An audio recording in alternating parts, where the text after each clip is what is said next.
Another brilliant stream. I'm just gonna jump right on into it as I move slightly further away from the mic so I don't deafen myself. Okay, let's see. Let's go to my channel. Let's check out this thing.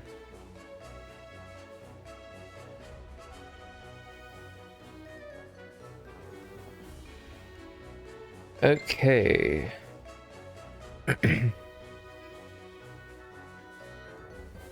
Yeah, that's what I thought, but people were like, if you put them in binders, the bind can bend cards or something.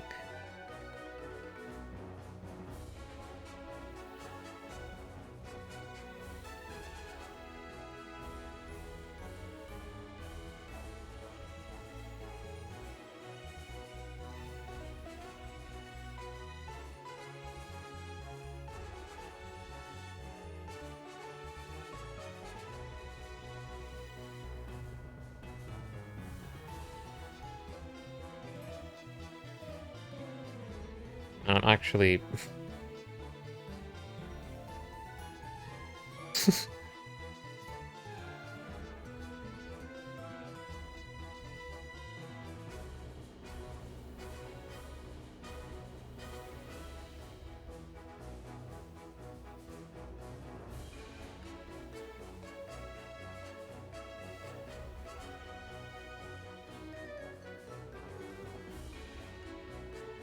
Hmm.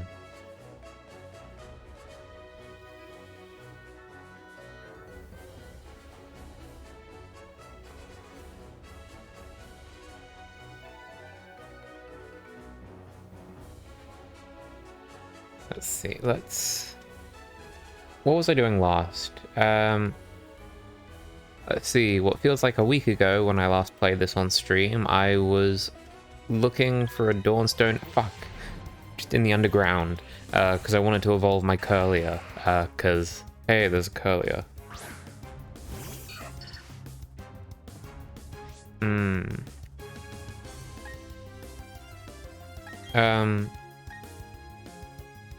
Actually, I tell a lie. In between then, I caught a Togepi. So I have been playing this game, but I haven't been progressing through the story. We are up to curing the Psyducks at the road to Celestic Town, and then we got to go deliver the Odd Charm to the Elder of Celestic Town. Then we get to take on the Fantina's gym in Hearthome. Then we get to go to Canalave. I don't know if we're going to do the Iron Island stuff, but we're definitely going to do the gym, and we're just going to keep playing until either I quit or... Oh, no, shit.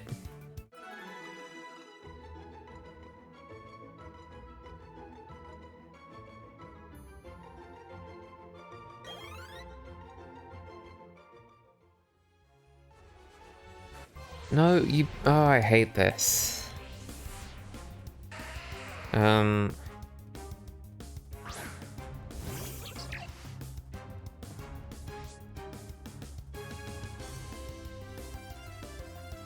on, what I'm actually going to do is I'm going to go there, I'm going to...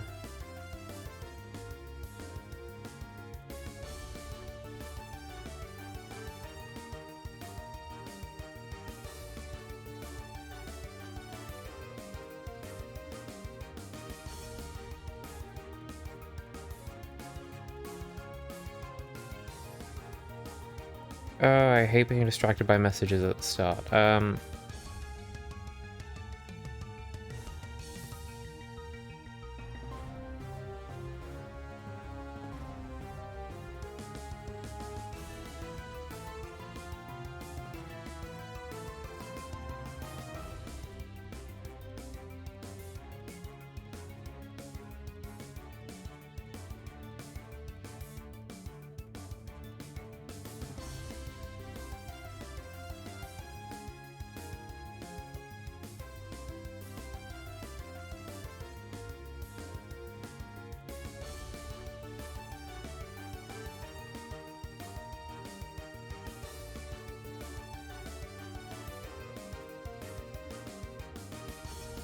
Um,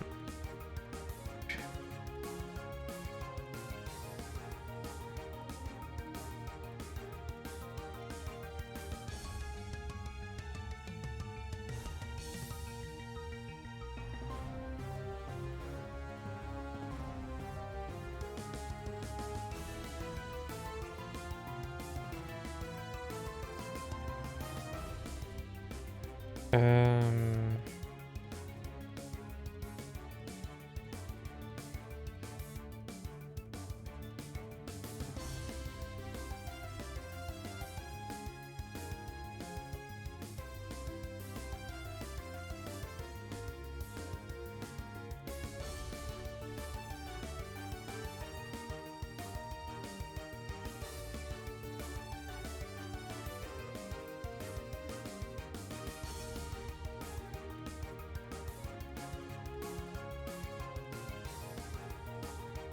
okay, that should... Hang on, wait, no, I've got to...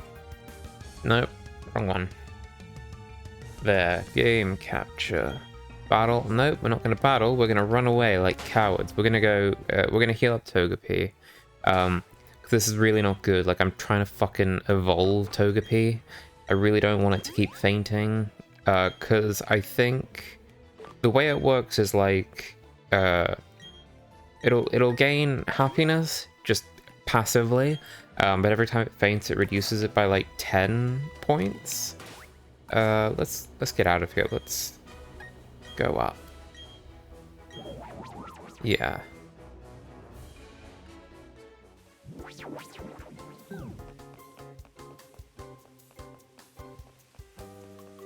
We're here. We don't want to be here. Oh, I love the dynamic lighting. I love the lighting. I really love just orange lights, evening glow.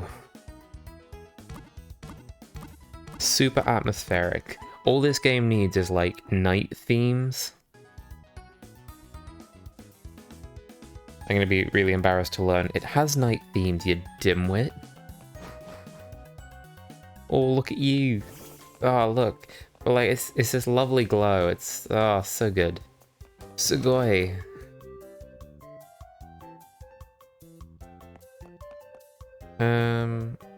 Let's talk to you. Let's talk to the bookshelf instead. Quite friendly, it's happy. Wow, that looked terrible. Pokemon, Pokemon. It's all about the challenges.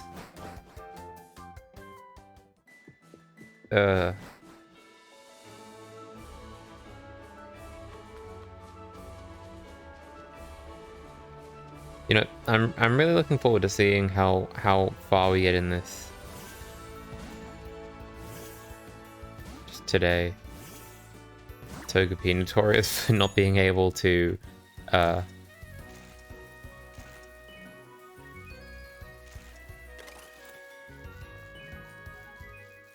Okay, let's keep on riding.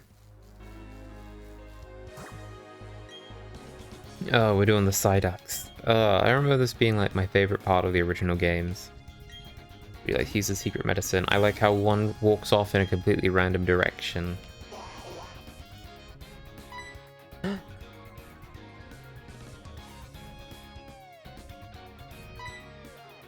Oh, it does it again. Oh, I love that.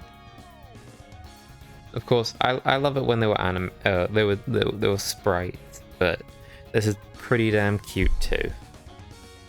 Psyduck is good. Psyduck is a good Pokemon. It's very cute. Good, you use the secret medicine. Yep.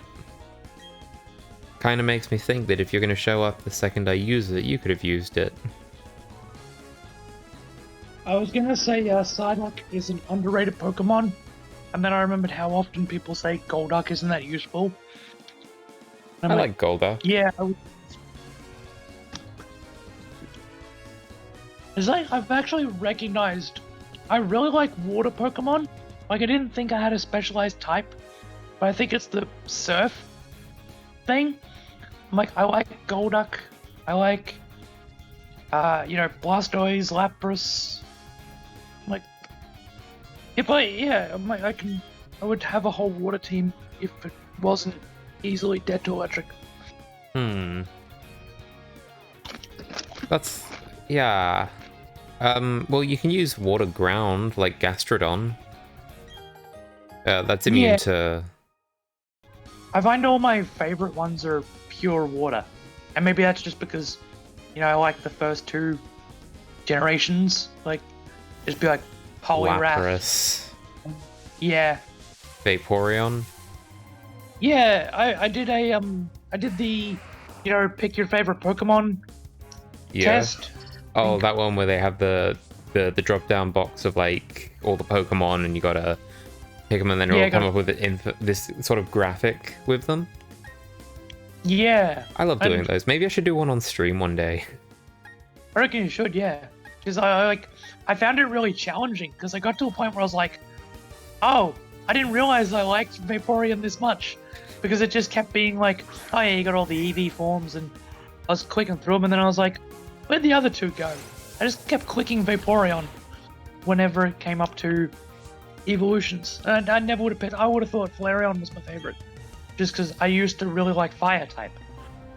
I would always pick Flareon over the other two. Right. And then, yeah, it just changed. Yeah, I'm pretty sure I would still pick Flareon. Wait, hang on. No. I think the pictures I think I might be on your team. I think I would pick Vaporeon. But like maybe the way I'm looking at it is like, what does my Kanto team normally look like? And it's always like what is it? I would have to pull up Let's Go to remember them all, but like Wigglytuff, Gengar, Ninetales, and if I have Ninetales, I can't have Flareon. Yeah. And I don't like Jolteon at all. So it has to be Vaporeon. Even though I really like Flareon, I think it's underrated. Like, I mean, it's not a good Pokemon competitively at all. It's got terrible moves, not very good stats, or at least stat distribution, and it's a fire type. But like, just in general, like, I think it looks cute. Yeah. And Riora says Umbreon, then Flareon, and Espeon for me. And I gotta say, Espeon's probably my favorite, just overall, of the evolutions. Yeah. I think that's the weird thing. Like, there's. I used to just kind of think like, there's Eevee, and then it's got all the different forms, but I don't really end up using them much, unless it's like even Pokemon Yellow. Like, I get the Eevee, intending to evolve it, and then just go, yeah, but don't really need it. Yeah. So it's interesting looking at them and going, like, I actually, maybe it was picking through them that made me actually realize I do like each one at least a little more than I thought. Because I found, at least initially, I was like, well, for that reason, I don't care for Eevee that much. How dare you? I like it. It's the same with Pikachu. Like, I picked Raichu early on, and was like, you know what, Pikachu's good, but like, I associate Raichu with that Thundershock episode. Yeah, where it's like, oh, Lieutenant Surge, you've evolved your Pokemon faster, so therefore it's weaker. Yeah. And I was like, yeah, again, it's like Pikachu. It's like, it's a good mascot Pokemon, but actually I prefer Raichu. And it's the same with Eevee. It's like, Eevee is a cute mascot Pokemon. It's not that I don't like it. It's that if I had to pick with all the evolutions, Eevee just tends to come last because it doesn't have a specialty type. Like, Umbreon's cool and dark, Espeon's like cool and psychic. Like, I know I'm just picking the types now, but I'm like... Yeah, you're saying they're cool and what they are. You're gonna say Sylveon is fairy and cool. No, but it's like they all visually represent what's cool about them. Yeah, they're all... One. You go like, what's a fire type? And then you look at Flareon and you go like, that's what a fire type is. Yeah. You know, the more I think about it, it's got to be like, it's a real toss-up between Espeon and Sylveon, actually, because I really like Sylveon. And Leafeon. So like, Sylveon, Leafeon, Espeon, and Umbreon really all fight for like my top spot. that's what this test does to you. Yeah. Like, you start going, I would have thought Ditto was high up. And then I went, well, Ditto's interesting from a transform perspective. I don't use it that much. It doesn't actually make sense as a move to use that much. It's interesting, but then I just went, like, you know, I don't think you even make like these solid choices. You just kind of go through it and go, It's process I of thought- elimination. yeah. By then recognizing that, like, I would have thought Ditto was high because I like the idea of Ditto, but then recognizing how many more Pokemon I liked more than it, was just like, oh, it's not nearly as high as I would have thought. Oh shit. How do I navigate the fog in this 3D environment, for fuck's sake? Riro says, never say that about Eevee, and I like Raichu more as well. Yeah, I like Raichu more than Pikachu, but I like Alolan Raichu more than either of them. Yeah. And it's literally just got to be, hang on, I think this is a bot. Either way, I'm going to delete message.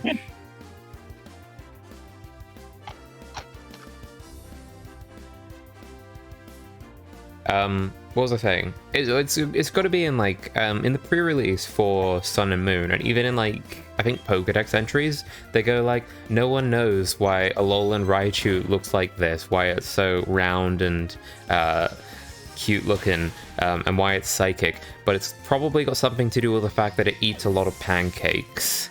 And I'm like, yep, I love you, Pokemon.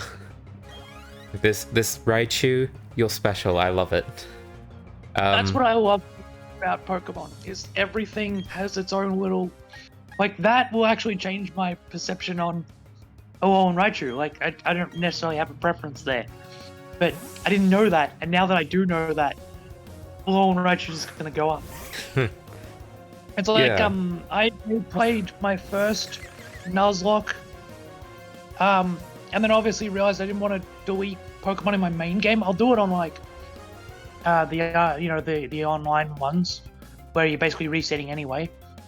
But, like, in my main game, I didn't want to actually box and delete anything. And then was like, no, I like the part of actually, you know, training your Pokemon and trying again. But I did the thing of, like, naming them and getting attached to them, which I hadn't Right. done before. And now I really like Tyrogue and Azumarill, as well as Clefable. And, like, I didn't necessarily have that much attachment to many of the fairy types, Right. but after playing through Omega Ruby with Clefable and Azumarill, I just can't see them the same now. Like, I love them for that run. And I'm like, that it's weird that would make the difference. Like, almost anyone can have any favorite just because of their separate experience of it, or yeah, it's just that the smallest little detail can make something your favorite Pokemon. My favorite Pokemon is it's a toss up between two for completely different reasons, but it's either Ampharos or Meloetta. Ampharos because of the lighthouse thing in Gold and Silver.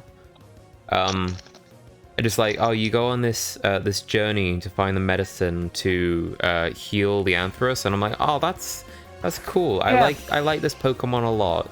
Not to mention, like, it becomes a dragon type when it's a Mega. Yeah. That obviously came like years after it becoming like just really special to me. Meloetta is just because, like, oh, it's a music Pokemon. It's like a... Do you know what Hatsune Miku is? What's that? You know what Hatsune Miku is? No. Okay, well, it's a programmable instrument that can produce syllables. So you can program it to, like, sing, essentially. It's a vocal synthesizer, I guess. And, like, Meloetta reminds me a lot of the Vocaloids like that. Yeah. And that's just really neat because I really like music. I like making music. Yeah. And I hate singing, and so I will have I would prefer technology to do it, so I don't have to. Yeah. Togepi's evolving! Hooray! That's where on the like grading what Pokemon are your favorite. The other thing I did find was the images they used made a big difference. Because Right. again, like I would have thought Togepi was high up on my list, but I don't necessarily like. This is an arbitrary thing, but I just don't like the design of Togekiss or Togetic, Right. and then by extension, the basic Pokemon kind of just fell out because, like, you get the Togepi egg, the anime thing makes me really attached to Togepi, but just like in game, I've never really used it or needed it or gotten attached to it. So it's like, as a Pokemon that I have nice attachment to, I'm like, yeah, it's good. But like, there's just something about like the actual designs of the Pokemon mattered a lot more because it wasn't, you couldn't like put a lot of those other things into it. There were certain Pokemon that I thought like, I usually really liked them, but I kept looking at the picture they'd used and just didn't appeal to me as much. So I found it just Yeah. made me... And even then, they make you like grade. You know, it's not just like, do you like Ampharos, but do you like Ampharos or Mega Ampharos? And as much as I like the Dragon type and would definitely use that instead in battle, I don't like the design of it as much. What? But it So it's uses this weird thing L'Oreal that- because it's worth it. Yeah, and again, like it may have just been the picture that I was looking at when deciding that, but the smallest things can just change your perception. Okay, I Even think though I think the Lighthouse thing really made me attached to Ampharos from the start. And the fact you get a Mareep early on, yeah, it makes a big difference. what's the thing? Like, I'm really lucky that my first Pokemon game was Pokemon Gold. Yeah. Even though it was like on an emulator, because like if it was Crystal, I would never have been able to get an Ampharos because you can't get Mareep in that game. Yeah, and I hate it for that. Yeah, well, that's my I really love Gen 2. Gen 2 is easily my favorite, but I gotta say, I'm not a fan of the fact that, like, if you were to look at the early game Pokemon, a lot of them are still Kanto Pokemon. Yeah. And you encounter more Johto Pokemon once you've gotten you go into Kanto. Yeah, and which is weird because it's like by that point you don't like you fly through the Kanto area, Yeah. Well, and it's like even with it's the really stats- backwards. Yeah, but even with like I really like Noctowl. Every time I've played a game and had the chance to use Noctowl, I've tried to, and just like without making a physical challenge of going, I'm going to use just Noctowl and I'm going to try and beat the game with it. I've just found sooner or later I go, this thing just keeps dying. I just can't use it. Yeah, well, Like- that's another issue with Johto is a lot of the Pokemon are actually fairly weak. Like, Meganium is just not an optimal Pokemon to use, and I really like Meganium, but within its own region, it's just not very good. Stat distribution, the moves it learns, the fact that the first gym is flying, the second one is bug, there's an ice gym later on. It's like everything's stacked against Meganium.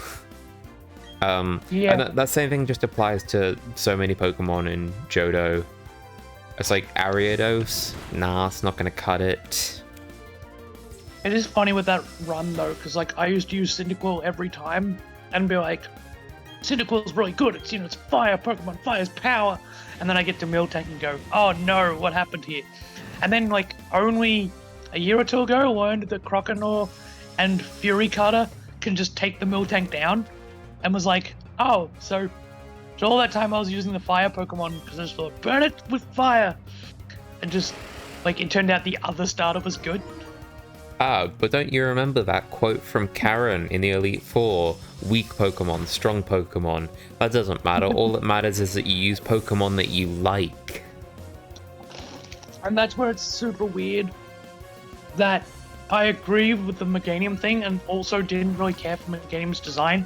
Don't really care much for Bailiff's design either. Like I wish it wasn't just one lopsided leaf. I That said- like that. Yeah. But yeah, that said, like it's never appealed to me, and I think too that it's it's right next to Totodile and Cyndaquil. So again, like fire and Crocodile. I'm like, yeah, it was never gonna compete well. But like, that said, I played a emulator version where I upped the level in each gym, and each no, it was just each gym. Like it was all the trainers were upped level. You added a difficulty filter. Yeah, I can't remember. Like I'm fairly sure I randomized the Pokemon they had, and so like it wasn't that long ago. Why am I forgetting this? Yeah, I feel like you were telling me about this. Yeah, I ended up with Chikorita somehow, went into the first gym, and the first gym still had flying Pokemon, but it was now higher level. Right. And I was just like failing over and over again because I was going, well, yeah, Bailey. Like, firstly, I for whatever reason didn't actually know that flying was good against grass. I knew it was good against bug, but it just like it wasn't one of those type matchups I'd encountered much. Right. And I get really confused. I think like because I haven't played the later games as much, and then just forgot. Other than the basic types, I think I'm one of those trading card like I know the basic, grass is weak to fire kind of thing, but not the individual what. Like, it took me a while to realize like dragon's weak to ice because I just came from the Kanto of dragon's one of the most powerful things and not weak to much. Must have been a real trip for you when fairy type was introduced. Yeah, I still assume that ghosts are weak to nothing, even though they clearly are now. But I had a Chikorita up against these flying types and other Pokemon because I was just trying to do anything possible to try and get over this thing because it was like level 25 in the first gym. And I used like this Bayleaf, just like I think it was like a leech seed or a poison powder or some kind of status thing. And the Bayleaf got me through it. And like from now on, I'm just like, that Bayleaf, if nothing else, that Bayleaf saved the. But I had multiple chances, but like the fact that Bayleaf managed to beat a level 25 Farfetch'd at like level 16 or 18 was just amazing to me. Like I now just have a huge attachment to that Bayleaf. Right. And when I was doing the quiz, I was just like, yeah, Bayleaf goes up. And I was like, I can't believe I'm picking Bayleaf. Oh. And like people made fun of Chikorita so much for its stats. Like, but seriously, Bayleaf, like, defeated a level 25 flying type. Like, yeah.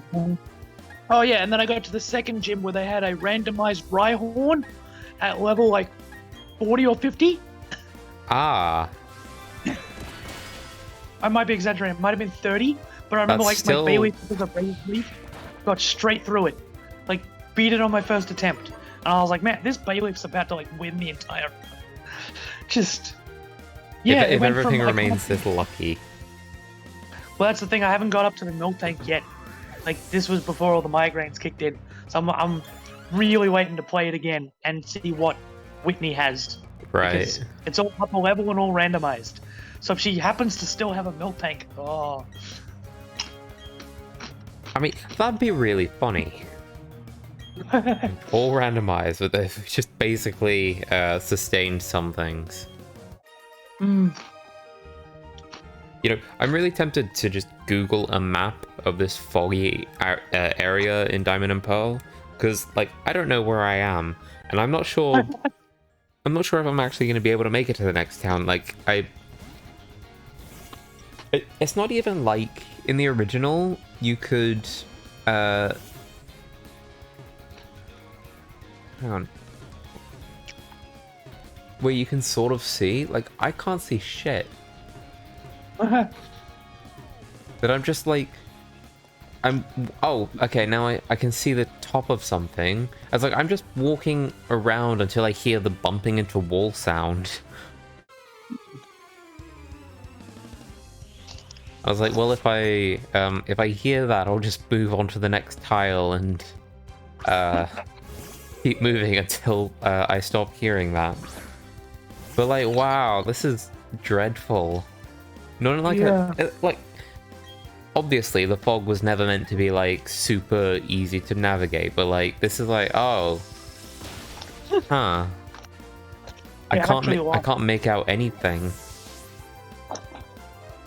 Yeah. It's got nothing to do with the fact that I've been putting off an optometrist appointment for the past 6 months. Yeah, I don't know why, but in I think it's Ruby and Sapphire, then it's like right where the Groudon stuff happens. Every time, no matter how many times I've gotten stuck on it, I always get lost at that point. Right. Like Gold and Silver, I know to go back and fight Team Rocket and Goldenrod. But I don't know if there's a piece of dialogue that I miss every single time. It just like, I always hit that point, I'm like, I know there's the event now, where is it? So it's like, oh yeah, I hate it when I get lost in it, because it's, like at the end of the day, it is a kid's game. And it's like, if anything, we complain now it's too linear and too simple and hand-holdy. And it's like, well, yeah, I agree with that. And I hate when I get lost anyway. Yeah, I think, I think I'm almost there. There's something in it, though, of, like, Gold and Silver are, despite all their flaws, fairly well designed. Even Red and Blue, in terms of just, like, their progression.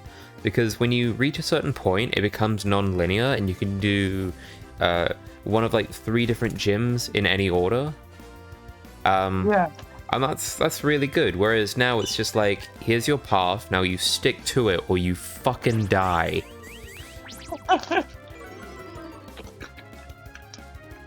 Like, that's something I wish Sword and Shield did, is like, you imagine if you had the wild area and it branched off into like 3 different ways and you can just pick your path. And you know, forge your own destiny. And like, obviously, the events that happen on each of those 3 different paths, would generally be like, they would have dialogue that specifies that you can do any of them in any order, and nothing is out of continuity. Yeah.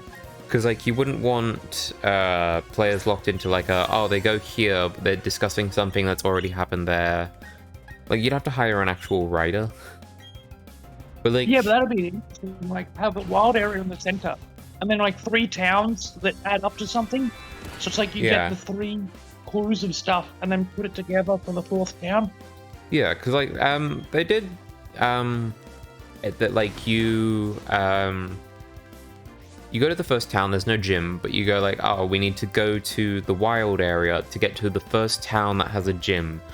You go there, and then you have to complete like a loop circuit in order to get the first 3 badges. And they're like, oh, cool. Now go back to the wild area and go to the second part, and then do basically the same thing.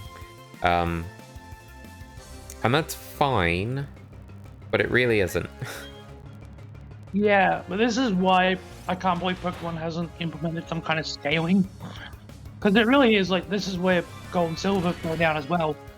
Is like, once you do those 3 potential towns, they have to be all the same level. Yeah. Just in case you do first. So it's like, it is a shame that the Ice Gym, I forget his name. Right. But the Ice Gym, again, if you do him first, he's the right level. But if you do him last, he's just a pushover. And it's like, it is a shame he doesn't just up in level. Yeah. But see, I would prefer them be around the same level. I just don't like the fact that, well, I mean, no, I wouldn't prefer it. But, I think it's fine. It's fine. The biggest tragedy is when you go to fight like the Elite Four, your Pokemon are around like level 35 maybe, and they're all like level 40 to 50. So it's like, oh, that's not good. And also, there's not many good Pokemon to like try and level up. They all cap out at like 28 on the Victory Road. Yeah. I hate grinding on Victory Road. Yeah, so like it takes forever.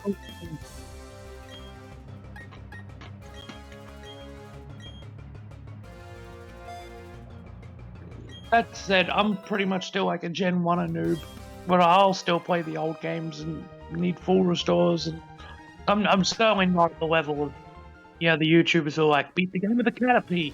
I'm like, oh god, no. Other thing, hey, I'm at Celestic Town. I can't imagine getting any enjoyment out of like the beat the game with a Caterpie thing. Like I think of that challenge and I go, no, I don't like losing that much. I can see it being entertaining. Like, obviously, the YouTubers who do it, absolutely doing it because they know someone's gonna see it and watch them struggle. Yeah. But yeah, doing it on my own accord would just get dull.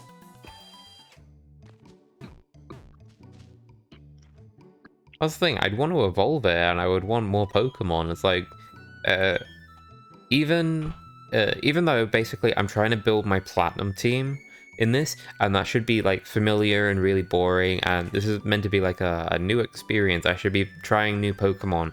I'm still, you know, just gonna fall back onto how I prefer to play the game. And I just don't understand. People are like, one Pokemon, that'll carry me, and it'll be ridiculous. But yeah, I mean, obviously it's for an audience. And I know I'm playing this on a stream, and therefore it should be for an audience, but like, no, I'm doing this. This is just how I fill my time. So it's in different ways. Like, that's why I respect, like, when MJ TV says, you know, he doesn't like Nuzlocke. I'm like, yeah, no, fair enough. I actually had the same experience. Where it is like, I was like, well, it makes it more challenging. And then I was like, oh, but then everything dies, and I have to stop and restart. Yeah. What's the point? And did find it better just to, like, I took the elements that I liked from it and went, okay, I'll play it the way I like it, but that does give me more connection. That's why I upped the levels, because I was like, no, I like still practicing and, you know, failing and coming back again. But definitely up the level at least, because I'm used to battling what I always battle. Yeah. See, my issue with Nuzlocke is always just going to be like, it's not really a challenge if you can decide to stop at any time and just decide not to enforce rules at any time. That's why I wish Game Freak would implement challenge modes again, like in Gen 5. Like, the key system in Black and White 2, it was terrible, let's face it. But I would prefer them to keep pursuing difficulty options and like raising levels or raising the AI level from, like, you know, 5 to 31 and make like them make smart decisions and have better equipped teams. Then arbitrarily saying, well, I can only catch the first Pokemon I encounter on this route. If I don't catch it, I can't catch anything else. Also, if my Pokemon faints, I can't use it again. But also, I can't use items, I can't do this and that. And I'm just like, oh, what it sounds like is you just don't like playing Pokemon. Because you're going like, I see all these things in the game and I'm just not gonna do them. I get the urge, like, say if I was playing Legend of Zelda, the Breath of the Wild, I get the urge to, like, you reach a point of the game where it's like, oh, I've basically got everything I can mechanically use to win, and I'm winning all the time, and I want more of a challenge, so I'll play the game, but I can't pick up any swords, or I'll play the game only using arrows, or like, you limit yourself to try and give yourself that challenge back, so I get that element of it, but I also hate the only catch one Pokemon per route, because that's why there's multiple Pokemon in each route. Like, the idea that I just have to use whatever I catch, even if what I use is utterly useless. Like, again, I get that's the idea of the challenge. That to me is like such a peak of like, alright, if you feel like you can win with any Pokemon, by all means, try that. But for me, it's like, if I catch nothing but a Rattata on the first thing, very quickly I go, well, I don't want to clean this thing up. And then just get bored. That's why I really appreciate the weapons durability in Breath of the Wild. Of like, it doesn't matter. You can put on whatever restrictions you want. It's useless as since you're gonna break your weapons anyway. So you're gonna have to pick up more. And just so long as you keep encountering things and you keep breaking your weapons and you stop stockpiling, it shouldn't become an issue. Yeah. Oh my god, Cyrus, he looks so weird. A part of me is like, maybe I should just share the stream on Discord, so people can see what I'm seeing. How do I do that? I can see what you're saying, but Oh, is it delayed? only by a few seconds. But I can see Cyrus. Right. I'm...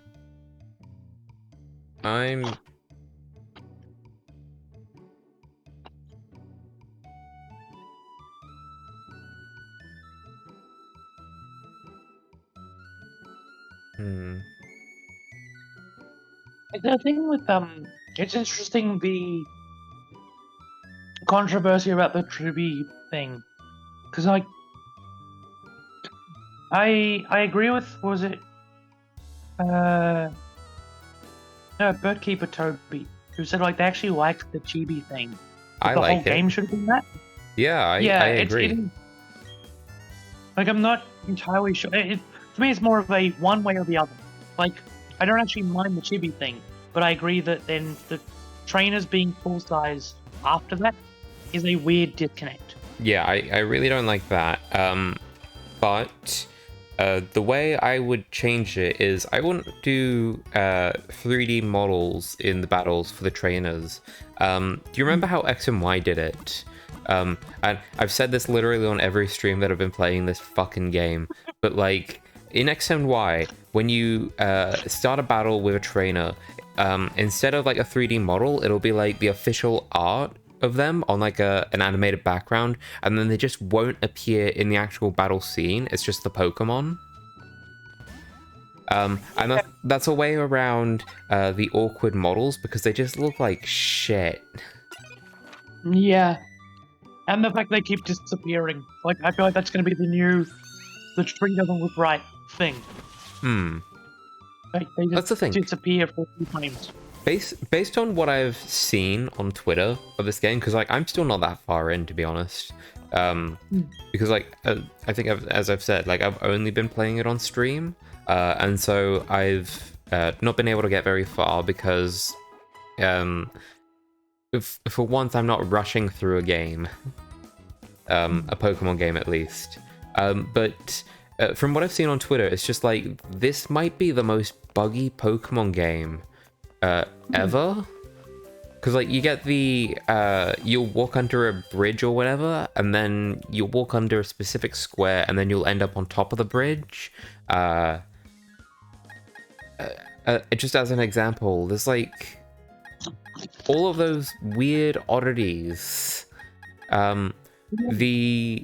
You'll go through like the menu, and then suddenly you'll click the buttons too often that the ding noise for like moving through the menu will just stop and it'll go mute.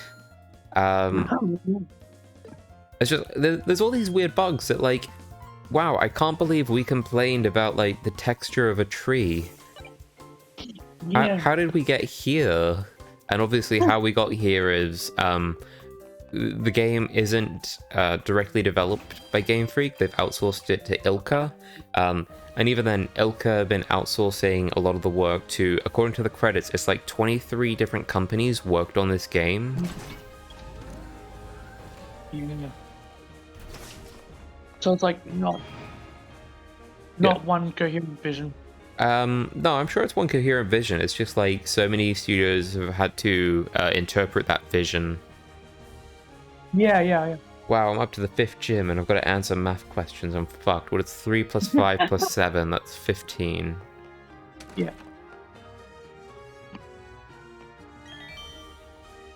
I walk through the door and there's a sign saying correct, congratulations.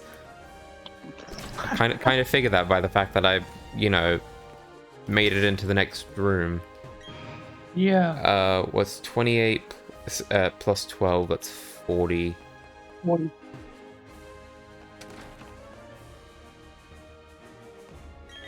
Again, correct. Congratulations. Oh, this next one's going to be difficult. It's going to involve bod maths. Oh, what's 3 times 13? That's 39. Yeah. For a second there, my heart skipped a beat and I was like, wait, is it?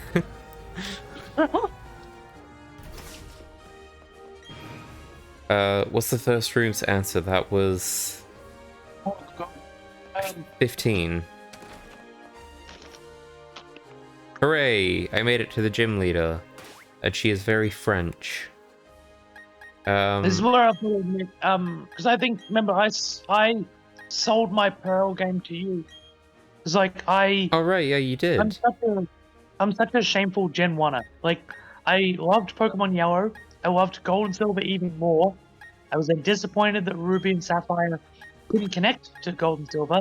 And then by Pearl, I was like, I'm bored and I'm done.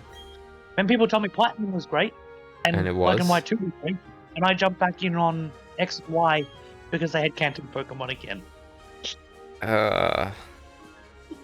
So, like, I don't recognize this game much at all. I know I played through it.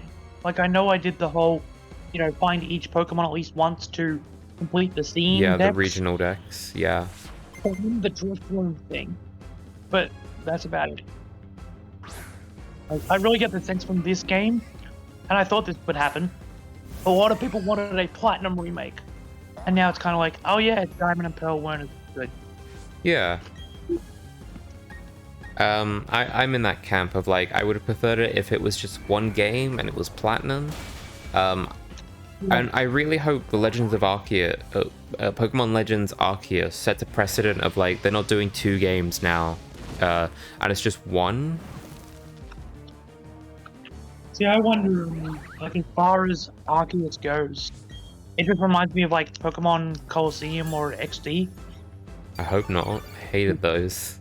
Well, not hated, but like, I wasn't a big fan of those. I just mean as in, like, they're a single spin-off game. Well, no, because it's mainline still. It's just, it's got some different mechanics, but it's in the same way Pokemon Let's Go is still a mainline game because it has the consistent gameplay of a regular Pokemon game, generally speaking. And beyond that, even the developers are like, yeah, it's a mainline game, dumbasses. Not in those words, but like... Oh, yeah, but I'm pretty sure... was part of the mainline series. Right. Because they told you, and because it was a Kanto remake. Yep.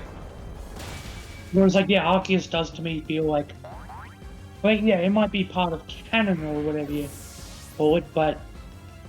Just like the fact that it has different game mechanics, although I guess Let's Go has it too. Yeah, just something about the only real adventure. difference is Not just a remake or a new main game. yeah, this is kind of controversial, but it's like how Sun and Moon have trials instead of gyms. Even though trials are essentially gyms with like a different coat of paint on them, it kind of feels like that, but in terms of like well, we don't know if there are gyms in Legends of Arceus, but like the big distinction at the moment is just how you catch Pokemon and how you battle. Oh, okay. Is very different because the trainer is able to take damage in those battles. Like the trainer has a health bar, and the Pokemon can attack the trainer.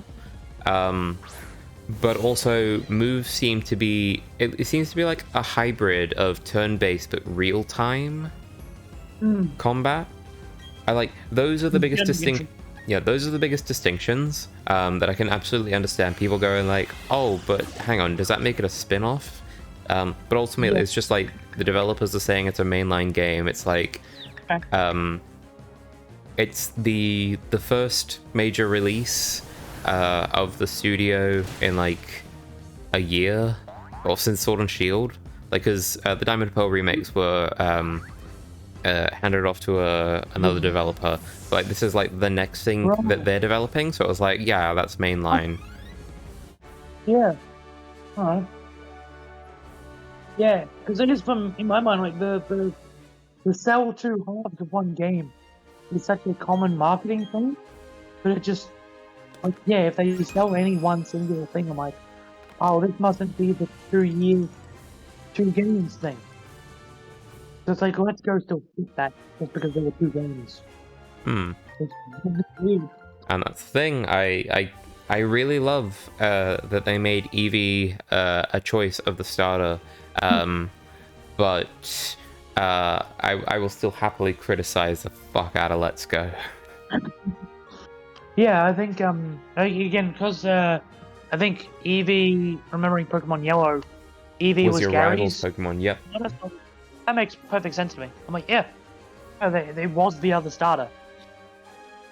Yeah, Well- or in the Pokemon board game that I have from 1990, whatever, had the 3 Kanto starters, and then 3 other starters because you had 6 players, and it was Pikachu. Oh, actually, no, it was Pikachu, Meowth, Clefairy. I was gonna say one of them was Eevee, but now I remember. No, it was Pikachu. Now I'm questioning it. Was it Pikachu, Eevee, Clefairy? I just remember that the last one's Clefairy, and I was like, Clefairy isn't the starter, and then found out like they were considering making it one. Clefairy was considered to be the mascot. Yeah. That's one that we were going for, but like I think it was the anime or like a manga developer was just like, we're gonna have our main character use a Pikachu, and it just really caught on. Because I don't think there was a mascot really until the anime. But even Funny like, how that happens. hmm. It's like because I think of Snoopy and Elmo in the you have like the Charlie Brown series, and then they added a dog, and then it was like, yeah, Snoopy's the mascot now, and then like Elmo was just another Muppet for a while there, and then it's like Elmo's the mascot now. Yeah. Something read something cute, and it accidentally becomes the main thing of it. Yeah. Scrappy standing. Despicable Me was a heartwarming story about a father, a guy adopting 3 children, and really coming into the role of like a paternal figure. Then the minions just took over. Yeah. Despicable Me is still a pretty good film. Yeah. Like it's got heart to it. Is the important thing. Yeah. Ooh, hang on. I think I can get a Dusk Stone. Oh, no, a Dawn Stone now. What am I talking about? What was I gonna say? Oh, my issue with Let's Go at the moment, just in terms of like, you didn't need to do 2 versions. It's just like, I think Legends Arceus gives me the impression like they could have just done one game, call it Pokemon Let's Go, have both Pikachu and Eevee on the cover, and then in-game give you the choice between the 2. Yeah, that's true. Because I think one of my when I was working on the video, and I haven't done that in a very long time, and maybe one day I'll play Let's Go on stream, and that'll really kickstart my passion for that project again. But it was like, there's in Pokemon the illusion of choice. Like, you don't get to pick your starter. You get to pick your starter in Let's Go when you buy the game. So essentially, picking your starter costs you like $60, and there's no choices you get to make for the rest of the game. Yeah. When like choosing a starter, that's a significant thing. I wish you weren't locked into one or the other just because you bought a game. Because like that's the only time I think a Pokemon game other than Yellow has done that. Yeah, just forced you to pick Yep. a specific one. Actually, for that reason, that brings me back to Pokemon Crystal. Where, like, I really love Gold and Silver. Like, even just the idea that you could get both Legendary in both games. Yeah. Like, whichever one you pick just made more Legendary a bit earlier to get, or... Yeah, when the first one that you find, which I'm pretty sure back in the Gold and Silver days, you didn't even have to go find it. Like, you could just completely skip catching Ho-Oh Lugia. Yeah, it wasn't an event. Yeah, it was just a thing you could do. It was just the Pokemon that was on the box, and it's up to you to find it. But like, If you do, it's level 47 or something, and the other one is level 70. 40 and then level 70. Yeah. Hmm. So really, it makes the other one seem a bit better. Yeah, but it's one of those like you get the one on the box if you're looking for them hard. You get the say you bought Pokemon Silver, you get the Silver Wing for like around the Whirlpool Islands. And you're like, oh, this mysterious water ocean thing. Then you go get Lugia at a relative level at the time you were there for. And then Yeah. when you beat the game, it's like, oh, by the way, you can still get another one at whoever you're now at. So it's like, oh wow, I can get both? Oh my god. Whereas if you could just get both at the same time, that would defeat the purpose. But also like if they made the one on the box, the level 70 at the end, you wouldn't be able to get your legendary until after you beat the game. Which I guess is true for like Mewtwo, but like then you were to get Ho-Oh first and be like, wait a second, I bought Silver and I'm catching Ho-Oh now? Hmm. Why? Like it would be this weird. It's like Yeah. it's a different bonus to find out you can get both. Whereas Crystal bothers me for that reason, because you go into a Ricketeak Tower and like there's 3 legendary dogs and they're mysterious and anywhere in the game, and you got to go find them and catch them. As annoying as the fast mechanic was, it's something to like. It's a nice discovery. Whereas by putting Suicune and only Suicune as an event just felt so weird to me. It's like yeah.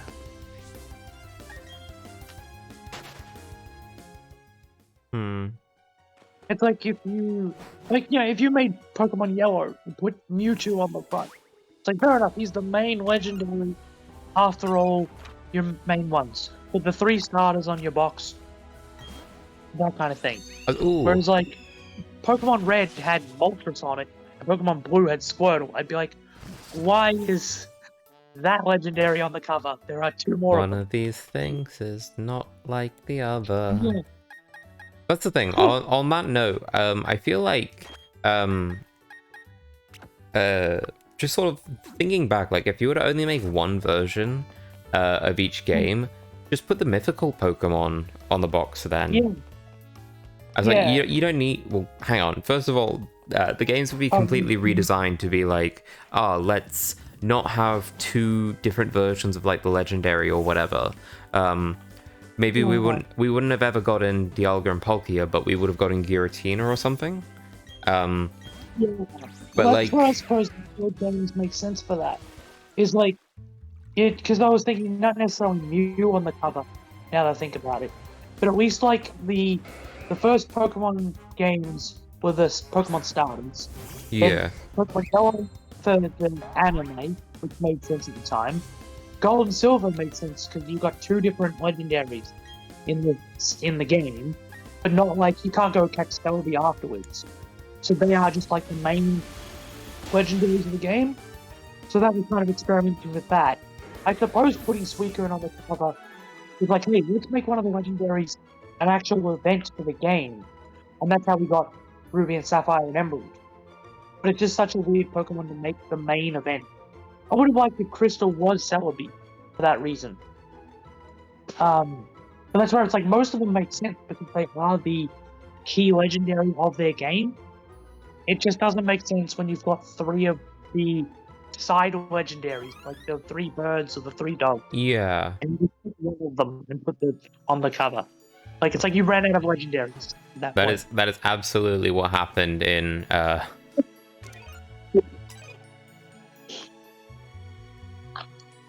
which is weird because like surely they would have had an idea of like, okay, well if we make Gold and Silver, are we going to do like a version down the line like we've been doing with these other games?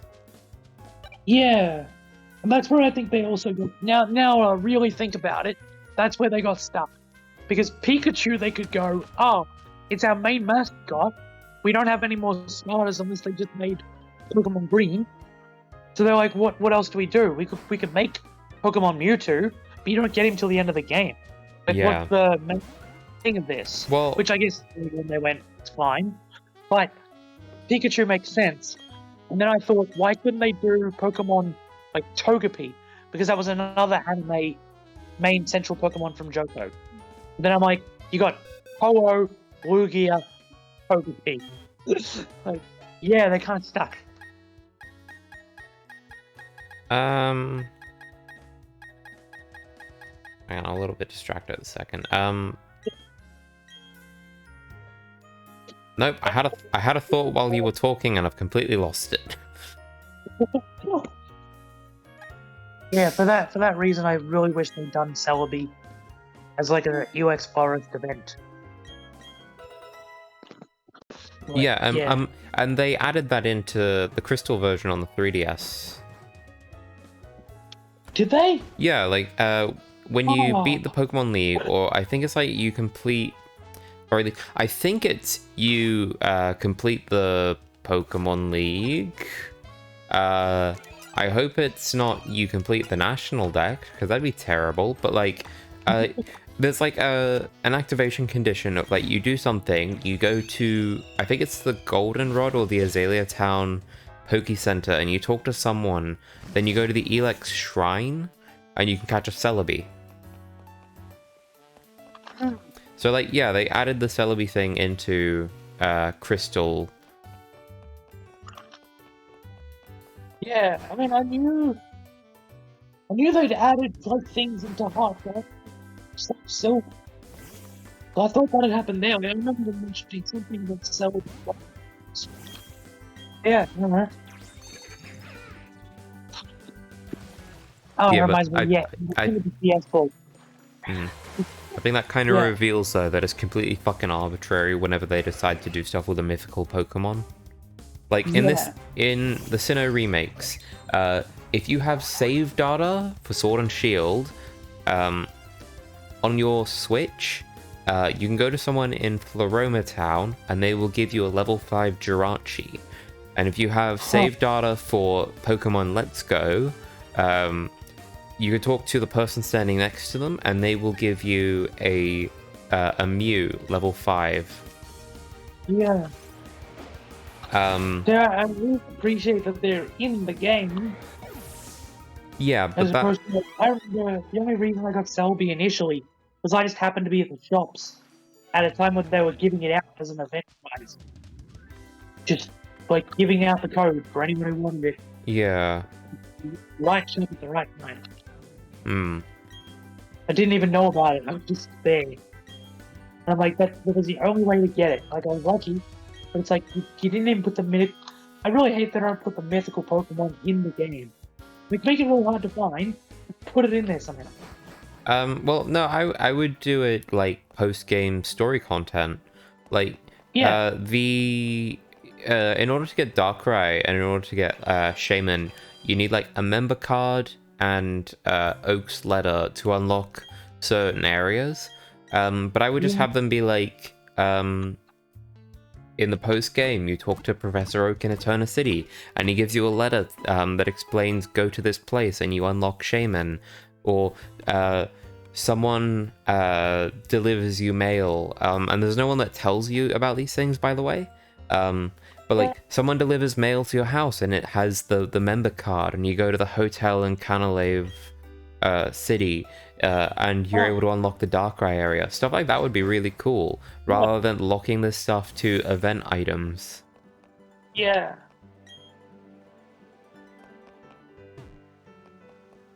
And I don't know how if they've even integrated those things into this game. So it's going to be really interesting to find out that there's nothing to fucking do in the post game. Yeah. Oh no, it's my rival. I feel like I can't speak for there being nothing in the post game, because I do suspect I just haven't finished a Pokemon game in a while. Like, I think I finished Sun and Moon, but I never like went down playing Ultra and Ultra Moon. Other thing, for people who haven't played Sun and Moon at all, I would recommend them just get Ultra Sun and Moon, because there is more to do in the post game. Yeah. But like, if you played Sun and Moon, don't get Ultra Sun and Moon. You're gonna have a miserable fucking time. That's where I felt, yeah, I was like, I don't want to play this again. And that's the Just thing. for some stuff. I did, and I enjoyed it. But that's because I really Yeah. liked Sun and Moon. And I have an imagination. Yeah. Well, and like my favorite thing in Pokemon is always the story content. So I was always like, yep, I'm going on this journey. And while I'm not the main character of the story, in Sun and Moon and Ultra Sun and Moon even, because really it's Lily's story, but it's your journey. Yeah. That like I could happily be like a spectator of that. I just imagine my own journey going like, oh, I'm gonna go do the trials now, and I'm gonna go have a lot of fun, and this is where I come in. I come in and watch this dysfunctional family. But like, yeah, there's a lot of stuff to do in Ultra Sun and Moon post game. In this, I'm very concerned that it's just gonna be like in regular Diamond and Pearl, of like you unlock the northern island of the region, which has like the battle tower, not even the battle frontier, the battle tower. So you're already missing like 4 facilities worth of fun content. The Stark Mountain where you catch Heatran, it's not gonna have Looker and Charon and their conflict, so it's gonna be less. The survivable area is probably going to be pretty lame. I remember it got like a complete redesign in, or at least I think it did, in Platinum, to have more like volcanic rocks and palm trees. Whereas I imagine in this it's just going to be like the same trees you find everywhere else in the region. And that's going to be the interesting part. Is like, when they talk about how faithful it is to Pearl, Diamond, it's not. It really isn't. Yeah, that was a lie. Yeah, but then people go in and go, oh, but there are changes. Cool, that means they kept all the platinum stuff, right? No. No. No, they've made changes, but none of it's the platinum stuff. Yeah. Have I told you yet how contests work in this game? Is it? Are you familiar with Pokemon contests from Diamond and Pearl? Not from Diamond and Pearl, but from Ruby and Sapphire. Right. Okay, well, what do you remember of the Ruby and Sapphire ones? Each move is turned into a different contest type, so yeah, they've got a contest stat, yep. You use a move, you get a bunch of hearts, you can do status effects to other Pokemon. Yeah. You get ribbons, that's about it. Right. Well, the way it worked in Diamond and Pearl and Platinum was there were 3 rounds. The first one was dress up, second one was a sort of dance thing, and the third one was you use your moves to impress the judge, and you try to fill up the heart bar. They've removed the dress up. They've removed the use your moves to impress the judge part, and they've changed the dance thing. So it's not like Pokemon would... a certain piece of music would play, and Pokemon would move in rhythm to that, in either left, right, up, or down, and you have to copy what they're doing. And each Pokemon of the 4 contestants gets a chance to do a routine. So like, you have 3 rounds of copying what other Pokemon are doing. Like, they'll do their routine, then you mimic that. And then you get to come up with your own routine. And you can't just button mash, you've actually got to like hit the beats to get like a good thing. In this, it's just like you have a bar scrolling across the bottom of the screen, and it has a thing that'll tell you when to hit the button, and if you hit it at the right time, that's good, and if you don't, that's bad. And that's all contests are now. Yeah. Okay. And I'm really disappointed because like I really like contests in Diamond and Pearl and Platinum. Like, genuinely, it was probably my favorite content. Because like I really like contests in the anime. It was always this like unique thing compared to like the repetitive gym battles, because you'd always have the trainers coming up with like new routines and going like, how are we going to use these moves and these costumes to really sell our performance and wow the judges. But it's a lot harder to think of how things are going to turn out in the lead up compared to like a gym battle, because like you can go Crash Awake, or the fire gym's coming up. It's a good thing that Ash has caught that weasel that's a water type or something like that. Yeah. So they've really like stripped it back, which is a Yeah. Well, no, they haven't. choice. Yeah. I was like, what? Why even bother including them at all if that's what you're gonna do? Yeah. Because like, it's not like the people who didn't like contest to begin with, which is a lot of people I know of. They're not gonna participate in contests. They're not gonna care about this this change at all. So it's not gonna make them any happier. And the people who like contests, like me, are just gonna be completely let down because like, oh, you've removed all the things I like.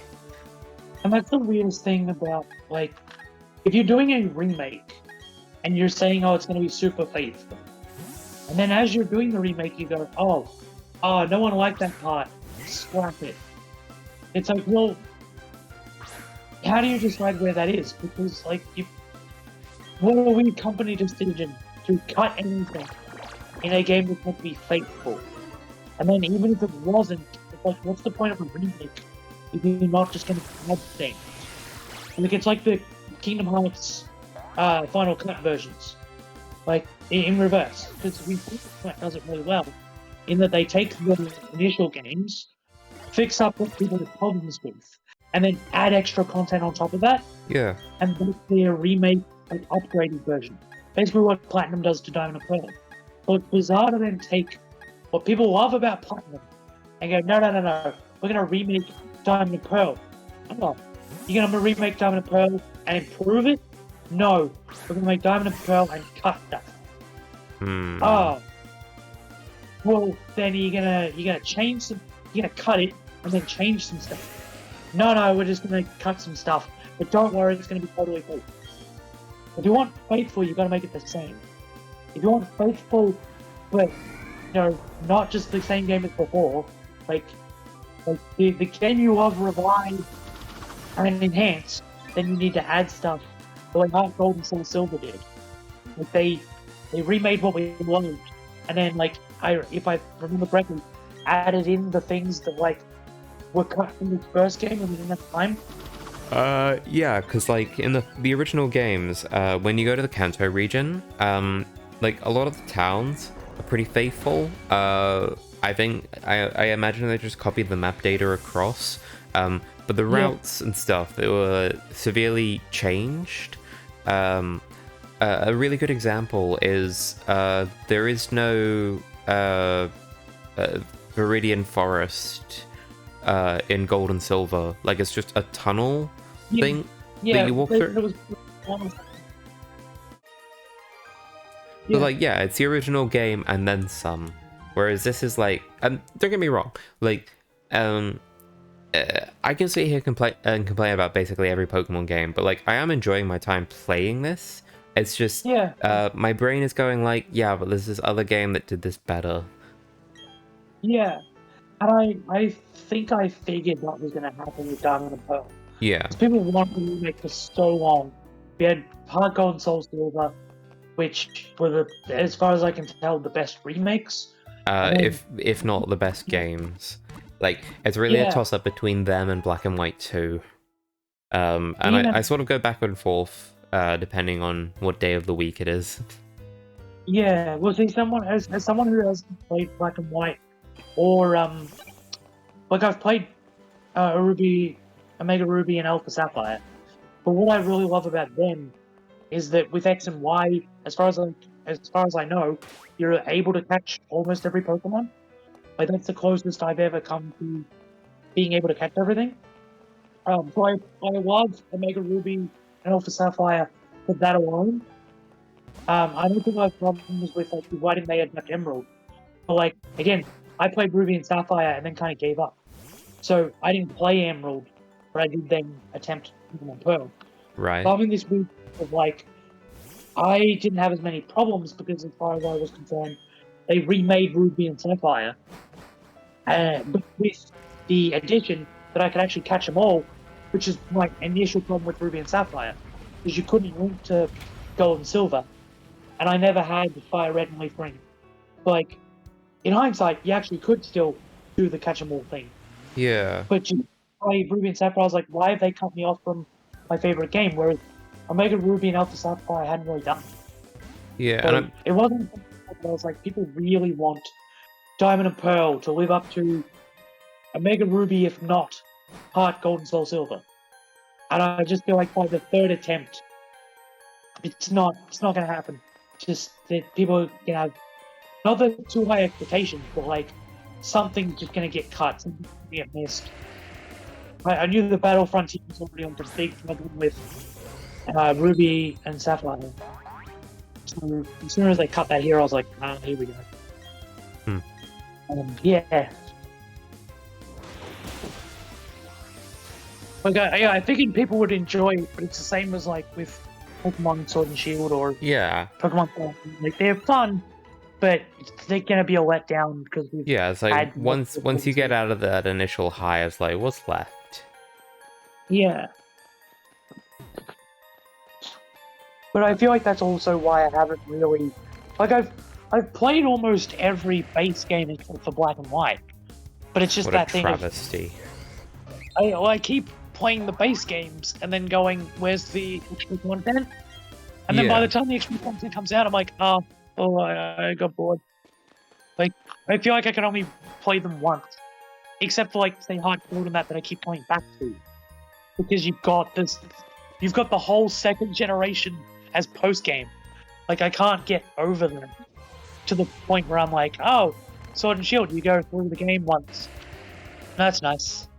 Like, I'm sure there might be post-game content, but I keep new game going, this is the same experience as before, and then going back to Heart Gold, Soul Silver, or Fire Red and Leaf Green, and just going, this is the Pokemon game I recognize and love, and has all the extra content that I know I'm guaranteed to get, and I'd rather play those and make those challenging than play the new games, which are the same games as before, with less challenge. And I think too, when you're able to play emulator, you're able to make a bunch of changes. Yeah. Whereas playing the new, like, I'm just stuck this way. Yeah.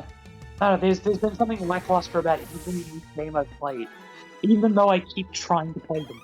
Every new game that comes out, I'm like, although, like that said, I played X and Y and Omega Ruby and Alpha Sapphire, and really got into those. I think that also makes the difference. It's a shame I missed Black and White. Yeah. But I think X and Y and Oras kept me in it enough that I was like, maybe Sun and Moon, maybe, like, it got me back on board. If not, every game since has been like, eh. Whereas, yeah, X and Y and Oras I've at least enjoyed actually completing the Pokedex for the first time. And what's really interesting can't about those is across the games, I'm pretty sure you can catch all the Pokemon. Like, you might be missing like maybe 20, but like that's a pretty good good batting number. Yeah. Well, I guess now that you've got Pokemon Home, I think you can transfer them all, but I heard that's a scam. Oh, I think I might have been the one to use those words, but that's because, like, yeah, it's what, $30 a year for essentially the same thing that Pokemon Bank was doing. Oh wait, is it Pokemon Bank I'm thinking of? Or No, Pokemon Home yeah. is the one on the Switch. Pokemon Bank is the one on the 3DS. Right. And I'm pretty sure my my subscription for Pokemon Bank on the 3DS has expired like by over a year because I've just not gone back to it. So Yeah, I hope I've not left Pokemon in there. It was certainly a YouTuber that told me that, because I remember them going through it and actually going like, here's how much effort you have to do to get every Pokemon up to this point. Like, as in trading them across, actually connecting them all through. Oh, hang on. No.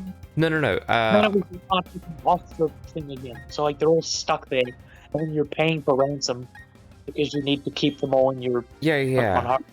No, there's that. But also, I remember back when Pokemon Bank was announced. It was like in a September Pokemon special direct thing, because like this was meant to be a big deal. That it was meant to be an app that allows you to transfer your Pokemon through future generations, and arguably it's done that. But the idea is it would be the app.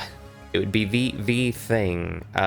So I think the scam comes in the fact that like they couldn't find a way to connect that data stored in Pokemon Bank and also have it appear on Pokemon Home.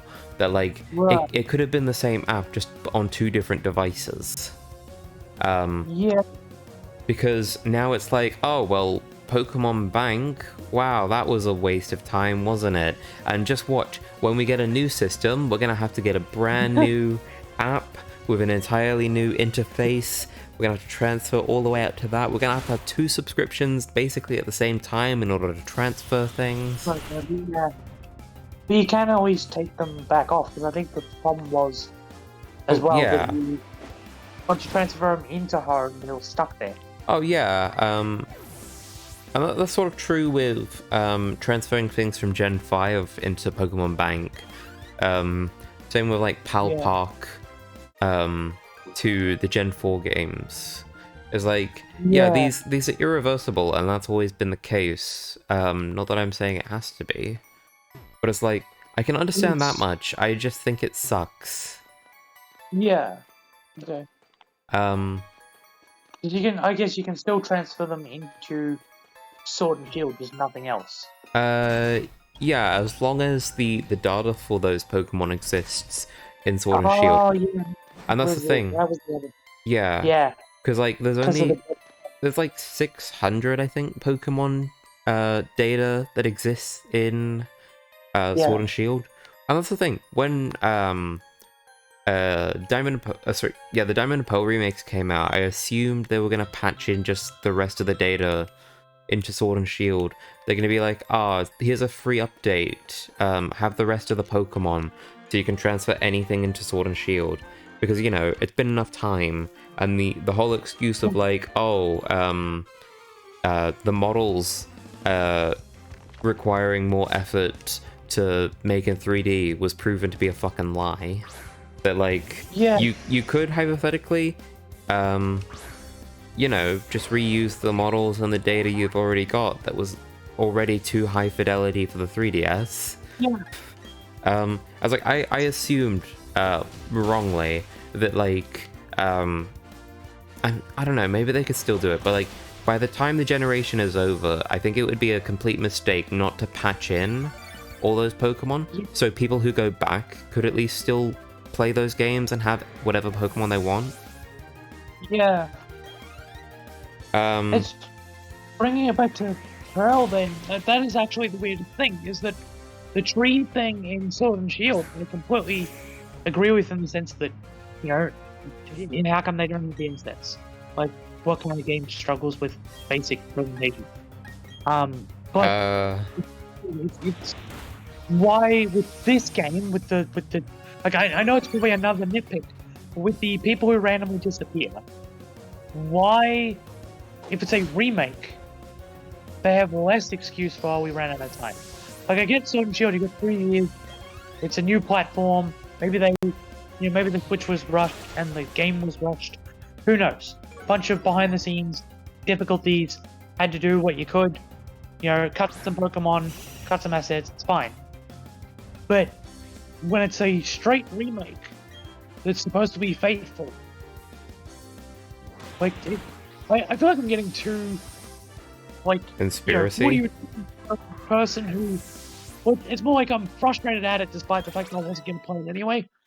But just, it's a strange thing to me that the game, like, why is this game having so many buggy issues when, as far as like making it, most of it's already made for you. Like, the decisions the plot decisions are already made. The like you said, like take the knife and put it straight across. It's just like the amount of decisions and time and one of the big differences is this game wasn't developed using Game Freak's in-house engine that they've been using for other games. yeah, It's using, and I keep forgetting, I think it's Unity. Because when copies were leaked ahead of release, someone, one of the data miners discovered that, oh, these are developed using some pre-existing thing, which was like a miracle because Game Freak really suck at organizing their files, whereas apparently the engine that they were using is like, oh, everything's really easy to find, and it's even easier to mod the games, apparently, with third-party stuff and emulators for Switch, because it's using a fairly open engine. yeah, So that's, like, maybe it's because it's using a different engine that, like, a lot of the scripting decisions and stuff that maybe they tried importing from, like, Diamond and Pearl aren't working as Yeah. well. But also, I'll say, yeah. there's two small things that sort of make me think, ah, yes, that explains the bugs. And it's kind of tin foil hat on mode, but like, Yeah. if it's true, 23 or so different companies contributed to this game.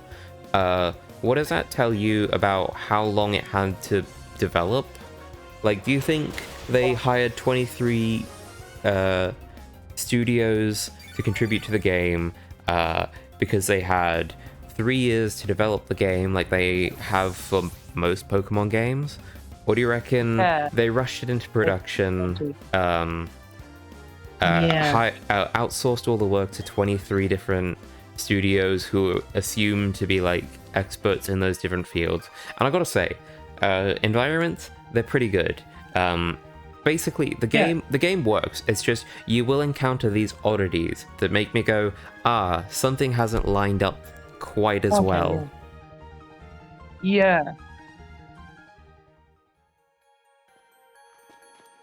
Yeah, I mean, Well, I maybe mean, in that just got a Yeah. frustration on a like higher level. Like it is just, it's one of those like I love Pokemon as a franchise, but I guess for me it's like, well, there's just been this small things each time that make them a little bit more of a grind each time, and so I guess where I'm coming from is just the buy Sword and Shield. I'm like, all right, we keep saying, oh, Game Freak didn't have enough time for this, or just like, there's got to be a point where something's going on, or they're not getting things. Like you've had the game company for like 20 years. Where are you stumbling? Well, it's not like, you know, it's not. They're allowed to make mistakes. It just seems to be. Maybe it's more the formula frustration, but it's just like, yeah, by the time they're remaking these side games, yeah, I think it just annoyed me. They're like, well, this isn't even your main game. This shouldn't take as much time and effort. You're just taking the thing from before, and maybe I don't understand how porting works, because it's like, it sounds simple, but it probably isn't. Well, it's not necessarily porting, because like, well, they had to develop a lot of the assets from the ground up. Yeah. So it's never going to be like a one-to-one. We can copy and paste like 90% of the game. Yeah. Okay. Yeah. Which is what it sounds like when it's like. Yeah, I think that's it. It's just like, I'm seeing a lot of people go, oh, you know, I'm enjoying it like this, like that. And I'm like, well, I expected people were going to have such high expectations that, to an extent, they weren't going to. It wasn't going to fully fulfill what people were hoping for. But it's going to be interesting watching people go, oh, yeah, is this going to be a map? There's just a little thing that goes, really? Still, at this point? But, you know, I think then I've taken it too far in the other direction. Hmm. Just like, like, oh, well, by this point, why does nothing Game Freak make? Why, because I think it is just it's a, what's the word? Stacking too many things together. Like, yeah. The problems with Sword and Shield weren't in Pokemon Snap. As far as I know. Right. Seeing people... Oh, do you mean the new Pokemon Snap? Yeah, the new one, yeah. Right. The difference is no one fucking talks about Pokemon Snap anymore. Yeah. That's the sort of interesting thing. It's like I was thinking about this earlier while I was scrolling Twitter, but like I just saw WandaVision was trending again, and I'm like, but I thought people hated that, and I'm like, yeah, but it was still like hugely significant culturally, I guess. That like, yeah, it's the same thing with like Sword and Shield is more culturally relevant than fucking Pokemon Snap, no matter how many like people on the internet say, yeah, but we wanted Pokemon Snap. Yeah. It's like, I don't think you can compare any Pokemon game to the side series, just in terms of like what they do and what they don't do, I guess, and the pipeline problems with developing the games. Because the entirety of the franchise isn't hinging on whether Pokemon Snap ships on time or not, but it seems, and I really hate this, that it really is determined by like whether Sword and Shield can ship on time. And that just feeds into the pipeline problems, yes. That's the thing, like, I genuinely think outsourcing the work to 23 companies is actually a really strong move, because it means you recognize as a studio, we're not that good at this, so we're going to hire people that are. However, it's when you stack it all together and you go like, did you really have enough time to get this all done efficiently? That makes me go like, these games probably took like a year to make. But it's like, if Sword and Shield outsourced, say, the animation of all the Pokemon to like 5 different companies that did like a bang-on job, and then they, I don't know, they got in like another company, get Monolith Soft to design maps with like dynamic camera angles, that like the player could control from any angle.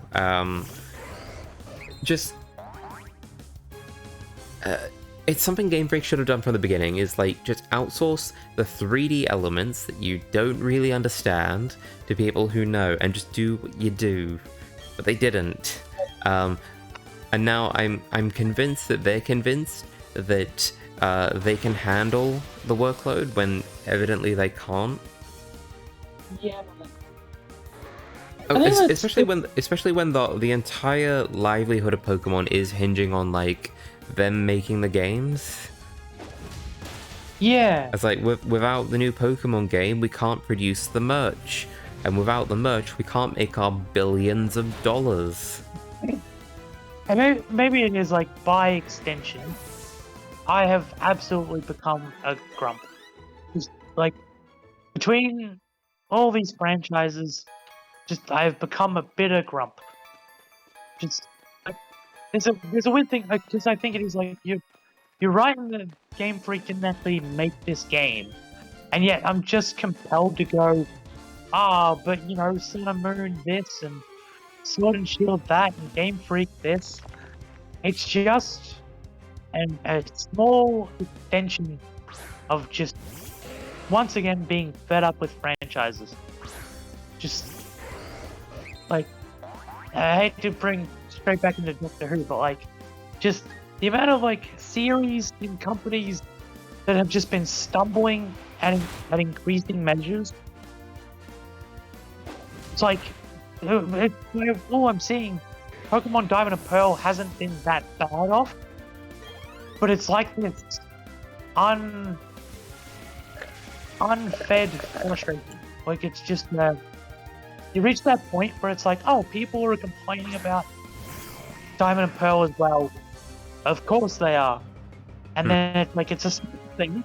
You just start going, yeah, here we go. But it's like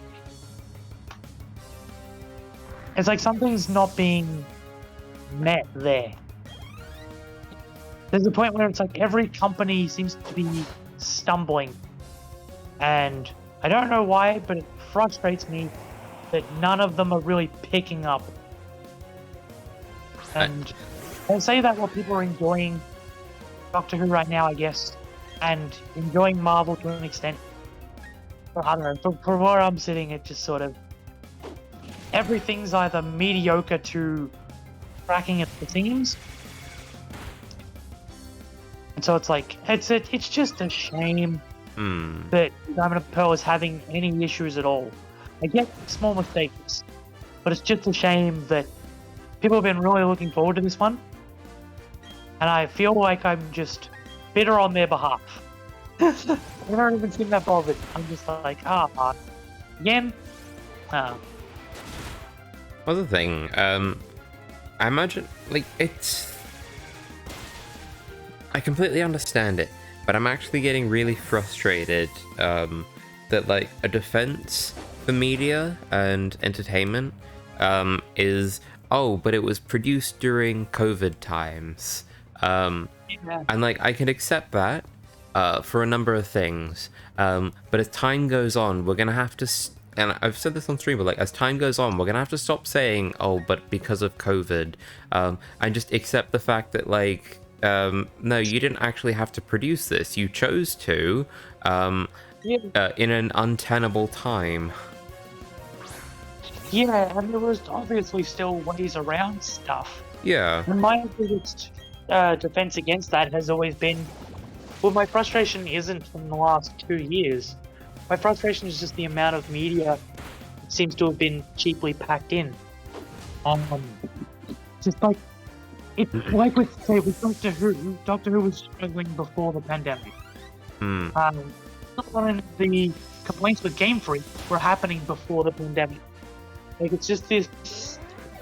Sure, it probably made more issues. But, I don't know, maybe it's just a fundamental dissatisfaction.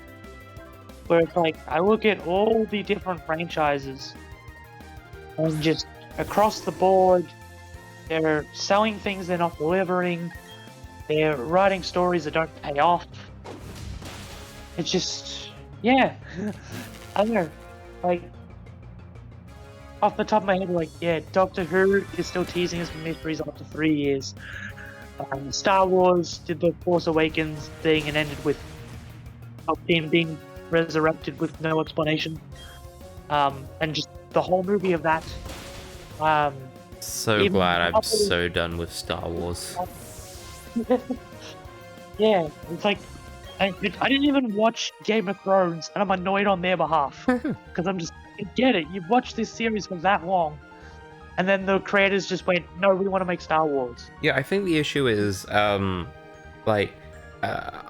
wasn't interested in Game of Thrones, but now that it sucks, I can't even go and say, like, oh, I'm gonna watch it. Like, even the good seasons, I'm like, yeah, but it ends really badly, and I'm just gonna, if I watch those good seasons, I'm gonna get very invested, and then very disappointed. That's why I think, I was surprised we both enjoyed Hawkeye so much. Yeah. Oh, finally, we're talking about something good. But I think that's what I'm getting at, is like, there's this weird sense of, like, I'm definitely burnt out on Marvel, but, like, the fact that it's just okay allows me to not get my hopes up. Like, I'm actually feeling them at the extent of watching all this stuff and going, oh, something safe and just passable.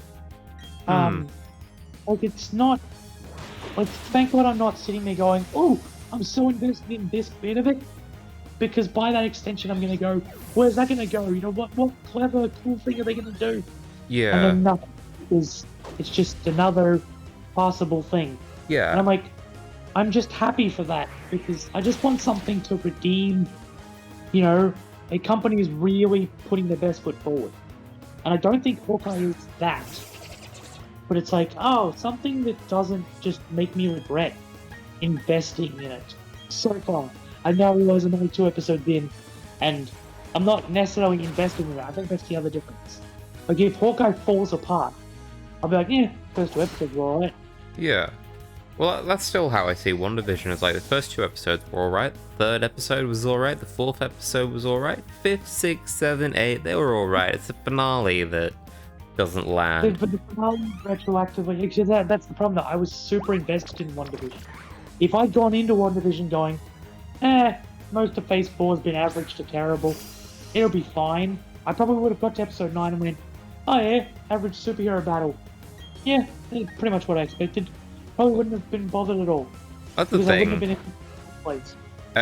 We look at the superhero battle, and like, yeah, I completely agree, it's a mess. But like, then we get back to the whole like, her undoing the hex and her saying goodbye to Vision, and like that scene still. That's actually the option.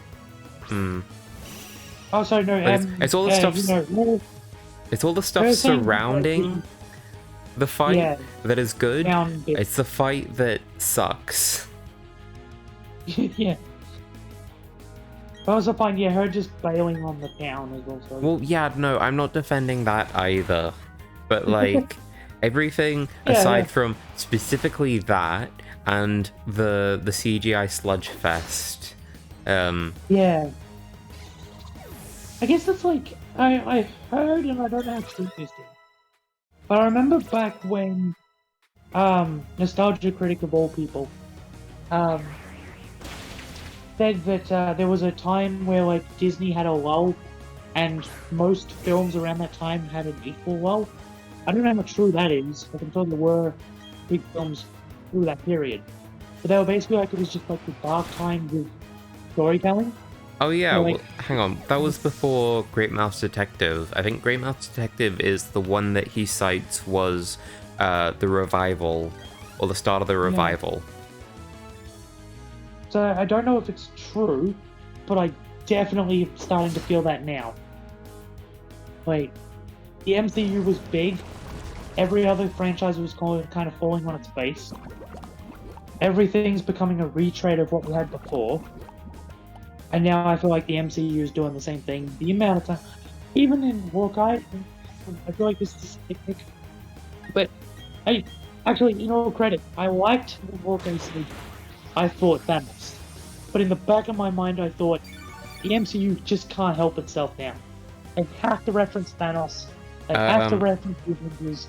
They just cannot help themselves. Well, that's the thing. I really appreciate Hawkeye. I really like the first 2 episodes. But Yeah. I hate the fact that apparently, this is apparently in like big. I don't think it's been confirmed, at least as far as the show's gone. But like, apparently, it's set in 2024. So Christmas of 2024. So this is a whole year and a half after the Endgame battle. Yeah. Rather than, you know, the Christmas immediately following.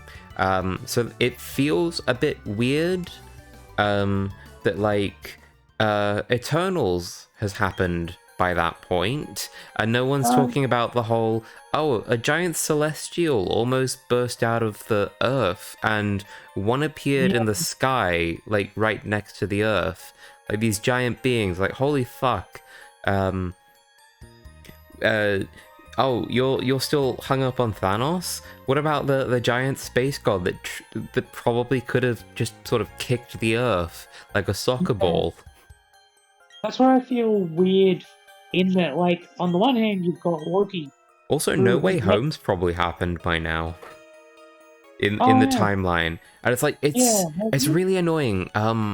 In an interview with Malcolm Spellman, who wrote Falcon and the Winter Soldier, he said that he wanted Spider-Man to appear in the finale of Falcon and the Winter Soldier because it was a thing happening in New York, and Spider-Man is a New York hero. The same thing with the writer or director of Hawkeye. They were saying they wanted Ant-Man to appear because they really liked Hawkeye and Ant-Man's chemistry in Civil War. and just wanted Yeah. to play on that a bit more. And that's why we see Ant-Man as like the costume guy in the street. It's just because like they were a big fan of Ant-Man and wanted to put him in whatever way they can. Like that's not Ant-Man, obviously, but like Yeah. any reference to Ant-Man and the pin stuff is obviously just going to be because they're a fan. And Yeah. it's frustrating to be like, oh, this is a connected universe, but we're going to tell this story set in this time where so many major things have happened and they're not going to reflect on it at all because either those films haven't released yet or they didn't know. Yeah. And like That's the weird thing. I will forever cite the Celestial appearing at the end of Eternals, a film that I still haven't seen, but the fact that it appears right next to the Earth is like, oh, that's about as big as Thanos, to be honest. Like, Yeah. that changes everything about your perspective on the universe, that I think that's a giant being is able to appear via black hole, stand next to the Earth for a few minutes, and then just leave. It's like, holy fuck. How do you... like, We've had world-ending destruction before and like not really mentioned it. I think that's the trouble. Is like after Thanos, maybe I'm just in team. They should have ended it there because it's like it's just starting to feel milked like everything else. I think that was where like, the MCU had a forward trajectory when every other franchise felt like it was revisiting things, whereas the MCU felt like it was going towards something. We did it. We finished. And then it's like Loki met a mystical time god, and then Sylvie killed him, and I don't think the MCU is actually going to ever mention that. And the weird thing is, even if they do, I feel like I'll still hate it, because it takes this, you either have this interconnectivity at a level where it's like, oh, like right after Thanos, we've now got this guy, ruler of time and everything. But then the multiverse is happening with Doctor Strange, and Kang isn't involved in it in any way. Like, he's either so big that he needs to completely overshadow everything, or he doesn't get mentioned at all, and I find both of it's just a problem with jump the shark escalation power creep. Like, it doesn't matter what you do with him, it's a bad move, and you're stuck now. So it's just things like that make me go, oh, that's why I think we're getting to Hawkeye going, oh, they're going to reference the Avengers, they're going to make jokes about Hawkeye's useless, it's just going to be a bunch of... I was like, no, And it was nicely simple and grounded. It had nothing to do with anything, and that means it can't ruin anything. I won't have to care, so I can just enjoy it, and then it's over. Like, there's this weird... I don't know, I'm just at a point I don't want to get my hopes up because so many things are just... like, it really just comes back to a storytelling thing. Like, we've watched a lot of great stuff, we've watched a lot of bad stuff. And it's just... we're starting to see a lot of stuff that could be great, but terrible. I just at the point where I would love something I don't care about that isn't bad, just so I can enjoy it without caring about it. Because it seems like the only way I'm going to get out without feeling insane. Yeah. That's like, after I think it was like the morning after we watched Hawkeye, I just sort of sent some message of like, oh, Kingpin, the Kingpin is probably going to appear in this, from Daredevil. And what was the other one? It was like the Mafia guys, they're after a watch. And I speculated like, oh, what if that's one of the time travel wristbands from like Endgame they used for the quantum tunnel? Yeah. And like, they could still do that. But I'm not super invested in the idea that that's what they're going to do. But like, I'm just not going to be disappointed if I turn out to be like, oh, it's not Mephisto at all. Yeah, and that's very certainly this time around. I'm not theorizing. I don't want to care what happens next. I just want to experience it. Yeah. I think I'm enjoying that I can just turn my brain off. Yeah. Wait, What's the didn't thing? Like, have I'm to. keeping my brain on because like there's still stuff to like really enjoy and get out of. Yeah. Like, I don't think you know this, but like the woman who appeared at the end of episode 2, like her character name is Echo, and she is the adopted daughter of the Kingpin, Okay. in the Yeah. comics. Her powers are dumb. I like it. She's got a cool design in the comics. And I like the handy bit. So hi. hello, how are Handy you? bit. I'm okay. I sent that thing in the chat when I realized that the TARDIS falling apart isn't even related to the Flux, it seems. It's going to be the New Year's Day special. Well, no, it's not related to the Flux, but Swarm does say, ooh, that Flux could be really harmful to the TARDIS. So but like it's not going to be part of this story. It's going to be resolved in this story. Oh no, of course the not. fact that the Doctor Who page keeps showing like the Doctor Who logo being more and more cracked. Seems also like it's probably not Flux related. I know you think it's spiderwebs. Yeah, no, didn't think it was. I think it is completely the fact that they're going to confirm Andrew Garfield is the next Doctor, and he's not the werewolf. He's been the Doctor all along. Wait, it could be Tom Holland's actually British. So is Andrew He could be the Garfield. next Doctor. Hey, who you No, saying? he's not. But He also- looks American-y. Well, no, Andrew. Well, hang on, no. I only say like Andrew Garfield because like, what the fuck is he doing recently? Spider-Man Far From Home. No, Another He was in that. He was in that war movie. was he? Yeah, that's what One he's of actually them. been trying to advertise. He's been advertising some other film, and people Oh, keep Tick going Tick like, Boom. "Are you also in Spider-Man?" He's like, "Oh." He's just like, please leave me alone. I'm not the werewolf. It's gonna be so funny. Like if he's not in it, then he's been telling the truth all along. And if he is in it, no one will ever believe a word he says. Well, the thing is, I want him to keep denying it. I want him Yeah. to be clearly in it and keep it like that's not me. What do you mean? no, I wasn't in it." there's gonna be articles of like, oh my god, did you see that scene with Andrew Garfield? People are gonna interview him, and he's gonna be like, did we see the same film? Who? Maybe from a different universe. Someone told me that Tobey Maguire hasn't been in film since Great Gatsby. But he retired. He was Oh, boss. he He was was, the in voice Boss, in Baby. Yeah, I know Yeah. this one too. He's a narrator, but he's not acting technically. But he's I think narrating. that's He's still narrating. acting. Define It's in the it. only thing he's been in. He's in it. So like, that's the only thing he's been in since. Yeah. So I guess I'm like, has he retired? Kind of. I Is mean, that they what- could just show Spider-Man's suits and get them to do voices, or even have other people do impressions of them. It wouldn't be hard to do that. Spider-Man's quite an easy one. just get the guy who does all the Bully Maguire, Bully Maguire poops, and just get him to dub lines in from the previous films. Just Yeah. So we're all Like, come on, prepared for this you film to be said really nothing. terrible, right?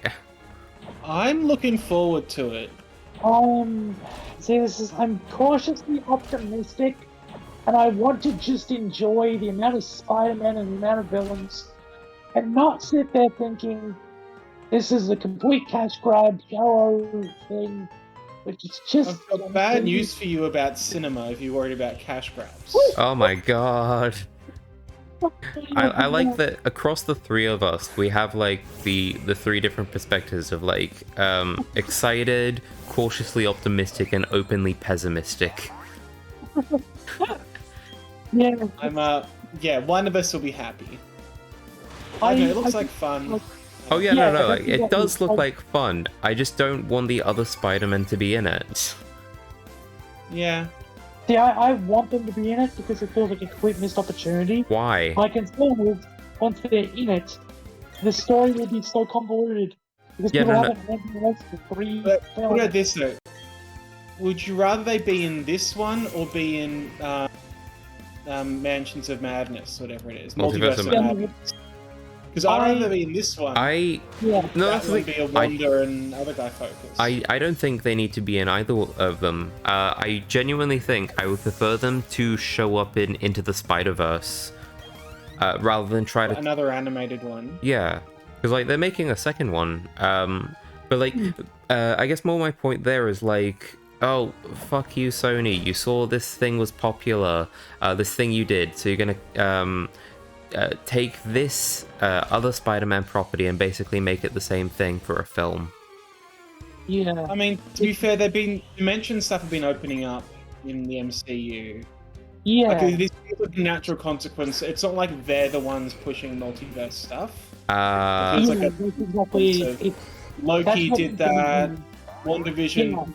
Totally No, did that. no, WandaVision really didn't. And I'm I toyed with that. I It didn't do it, but it teased us. So No, we'll think, ooh, it different, didn't. different this guy. No, it didn't. It used You're fan right. expectations. Yeah, so it toyed with us thinking it would be that. That's what I'm saying! There's no way they cast him as a different Quicksilver and went, oh, no one will think we're doing a multiversal different Quicksilver. That sort of comic booky things are happening at all. still They think knew we that. would have seen that. Well, Yeah, that's a different point. I'm still mad at that. I'm still mad at Ralph Butler. I can't. Like, yeah. I think it was genius to say, look It's at this still multiverse playing stuff. No, fuck you. I Because think because they can't have it's it not both ways. yeah. It's Well, either a joke or it's not. Like, you can't do Ralph Boner and then go, but also Kang. sure you can, because There's Kang this can be a infinite joke universe too. stuff. He kind of Yeah. was. He did the teleporty thing from Doctor Who. Oh, I MCU love looking at Doctor Who again. before it I love even when all the happens. things I hate across Yeah, the can we universe- make videos blaming him in the wrong order? That is exactly it, though. I feel like everything at this point is being milked. And I was constantly saying that the MCU was like the one thing left. It was just developing a story and not necessarily being milked. And now with this multiverse thing, it feels like it's being milked. Like I think you were young and naive. I think it was always milking it. Probably was. But that, again, like the Doctor Who thing, retroactively makes me think, well, did this suck all along? Was this never good? It's like, Well, no, it can no, be. super invested in that. I was talking to someone about this who was like an art elitist who went, "Oh, I don't watch MCU." I'm like, yeah, so just because it's popular doesn't mean it can't have some merit. And like, just because Civil War was made because they heard they were doing Batman vs Superman doesn't mean it's not a good film. Like, it's No. still a milked idea though, and that is still a thing Oh, they no. do a lot of. Like, the reason they made Eternals is because Old Gods was being made. Not that it is anymore, but that's why they But with greenlit the- it. And that's why I'm waiting for a single Civil War type story. Not as in like level of quality, but I can at least go, something in Phase 4 was worth it. Black Widow was alright. It should have been made in 2017. It was alright. There was some really weird bits and pieces. That's the thing. I need something that people tell me is really good, not just a low bar tier. Actually, that said, I enjoyed the first 2 episodes of Hawkeye, and so maybe I don't even need something that great, but just I need something I'm not going to scratch my head at. Hey, do you remember when I Black Widow described it is as safe? Okay. Yeah. It looks safe in the trailers. Yeah, Yeah, and it's I enjoyable. think that is a positive after Loki and Falcon and the Winter Soldier. I think safe is the best. WandaVision, You shut your Falcon was mouth. pretty safe. Falcon was pretty safe, wasn't it? it's Sure. safe and But stuff. it's also kind of infuriating in a lot of parts of like, so your series is about black representation across America and the idea that a black person can't be the symbol of America. And it's incredibly fucked up to me still, and I will die on this hill that Sam never mentions the fact that the people he's white knighting and simping for killed a black man. Like, he never even mentions what's his name? Oh, I feel so bad for blanking on his name at the moment, but I have been drinking. What's his name? Who? Lamar? Yeah, Lamar. Lamar Hoskins. Battlestar. Yeah. Like, he never mentions him afterwards. Like, even when he's talking to John and trying to get the shield back, it's like, oh, he killed Lamar. No, John, he didn't. Yeah, well, someone did, and you're just gonna continue supporting that team that killed Lamar while, advocating. Was he supporting them? Well, no, he agreed with their ideals, didn't agree with their methods. But if you recall at the end, he's saying, "Oh, stop calling the terrorist the terrorist." How to do better. Yeah. Like, he to be fair, was. there are feminists and leftists who have killed people, and I still wouldn't call our movement a terrorist movement. No, fair enough. You know what I mean? But even after the attack in New York, he's still going like, stop. And really consider what they're doing. People think these people are heroes, and he just never reflects on the fact that they killed Lamar, and he was there, and that is really the part that really sticks with me. It did lose different. Yeah, it was a bit lost, I think, in what it was trying to be about. I agree with you on that. Interaction was the word I'd use. Yeah. For me, it had one. The scene that haunts me was when Evil Cap was going, "Why are you making me do this?" That rang very true for those kind of people. Yeah, for me, that scene makes it an interesting watch. Whereas I agree throughout a lot of it, and the first few episodes kind of dragged, and then so we can all agree Loki was the best one of these shows, then, right? No, WandaVision. Moving on. I'm a bit sad, so I'm allowed to be a mass abuser. No, because I still say episode 9 sucks. It's just there's more in my mind to enjoy about WandaVision than Loki. But I just the best use of what's his name of Owen Wilson of his entire career. What? Have you never seen Cars 2, where he was barely in it? When you said that I'm sad, so I'm allowed to be an abuser, you were referencing WandaVision? Yeah. I thought you were referencing Loki because he's like, oh, I don't kill people because I'm evil. I just kill people because I'm lonely. Yeah, but he's framed as being an asshole and a villain who goes through a learning arc. Wanda's just like, but no, you still love Vision. It's okay. Even though you're threatening your imaginary husband, it's fine. Yeah. His scene is... yeah. I mean, again, I think for me it has been a declining thing. I think that's where, like, I can see a lot of good scenes in Falcon and the Winter Soldier. I can see the potential in Loki. My bother with both of them after before I think about it was just like, WandaVision developed Wanda and Vision. Falcon and the Winter Soldier should have been about Falcon and the Winter Soldier, but kept adding all these other characters and being kind of directionless. Zemo was the hero of that show. Yeah, no, it was kind of like because last time we saw Falcon, he was like, "I will be Captain America," and he's like, "No, I won't," off screen, and then just does it again. Anyway. I'm gonna give up the shield and create problems for it. Oh no, hang on. That's the issue with a lot of these Disney Plus shows. Probably is the whole. The last time we see the character, they've already committed to what they're going to appear as next. Like, you can skip Falcon and the Winter Soldier. Falcon's still Cap.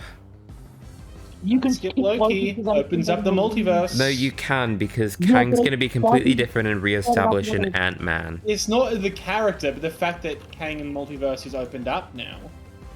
They're gonna re-explain it now that they finally had their fucking meeting to understand what the multiverse even means. Yeah, like, you guys are big defenders of the Endgame and Infinity War. Endgame has a lot of problems. Those weren't great films. What? No, Infinity War was. Yeah. They both had some stupid decisions, but just because they were event could get away with it. Can you cite those? The time travel doesn't make any sense. That was Endgame. I'm not defending Endgame here. I'm defending Infinity War. I will defend this product's honor. The time stuff in Endgame at least works narratively, whereas the time stuff in Loki is never properly established.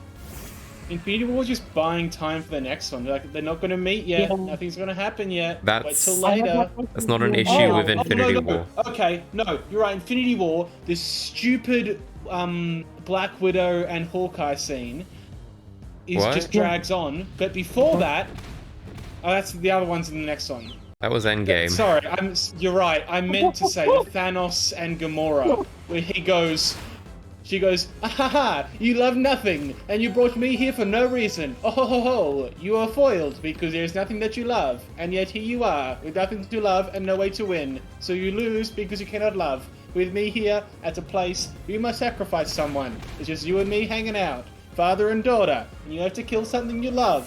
But luckily there's nothing here. Sucks to be you." Yeah, no, the dialogue in that you're like- scene isn't the narrative Microsoft is. It's awful.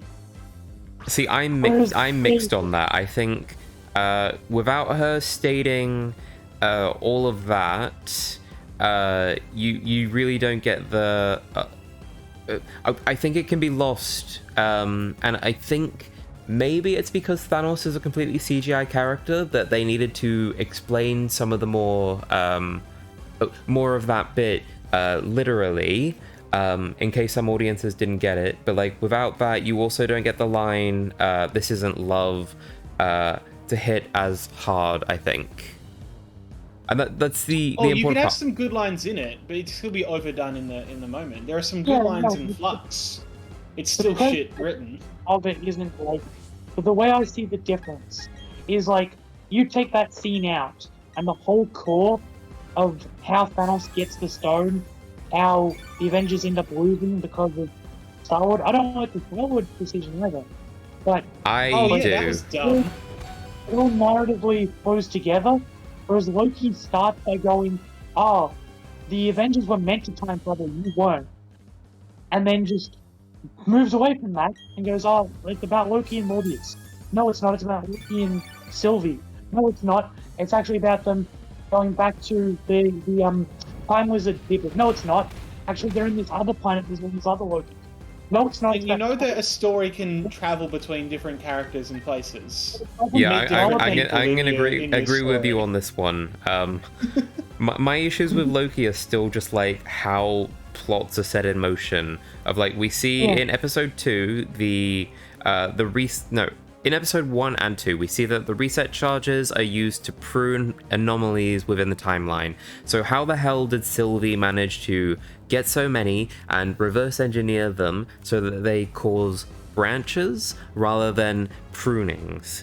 I think it's because she put them in the. She set them off in the whatchamacallit. In the Sacred Timeline? Time That- Variance Agency. No, This she- thing. You set them off in there? She said she teleported them to different parts in time and space. She didn't take them to the TVA because Oh, the okay. TVA is out of time and space, if you'll recall. But like, I So, don't yeah. understand how that creates branches. And also, next time we see it, all those branches are dealt with. Yeah, that's true. There was some clunky. Yeah, but- for me, it's like very like comic booky, which is what I enjoyed about it. But Well, I get that. that's yeah, really that is why a bit- I really like the Suicide Squad for that sort of thing. It's like things I leading still into not watched that. I think it's a very good film. I want to watch it, but I'm The worried. reason I cite all the different plot elements is like with Flux.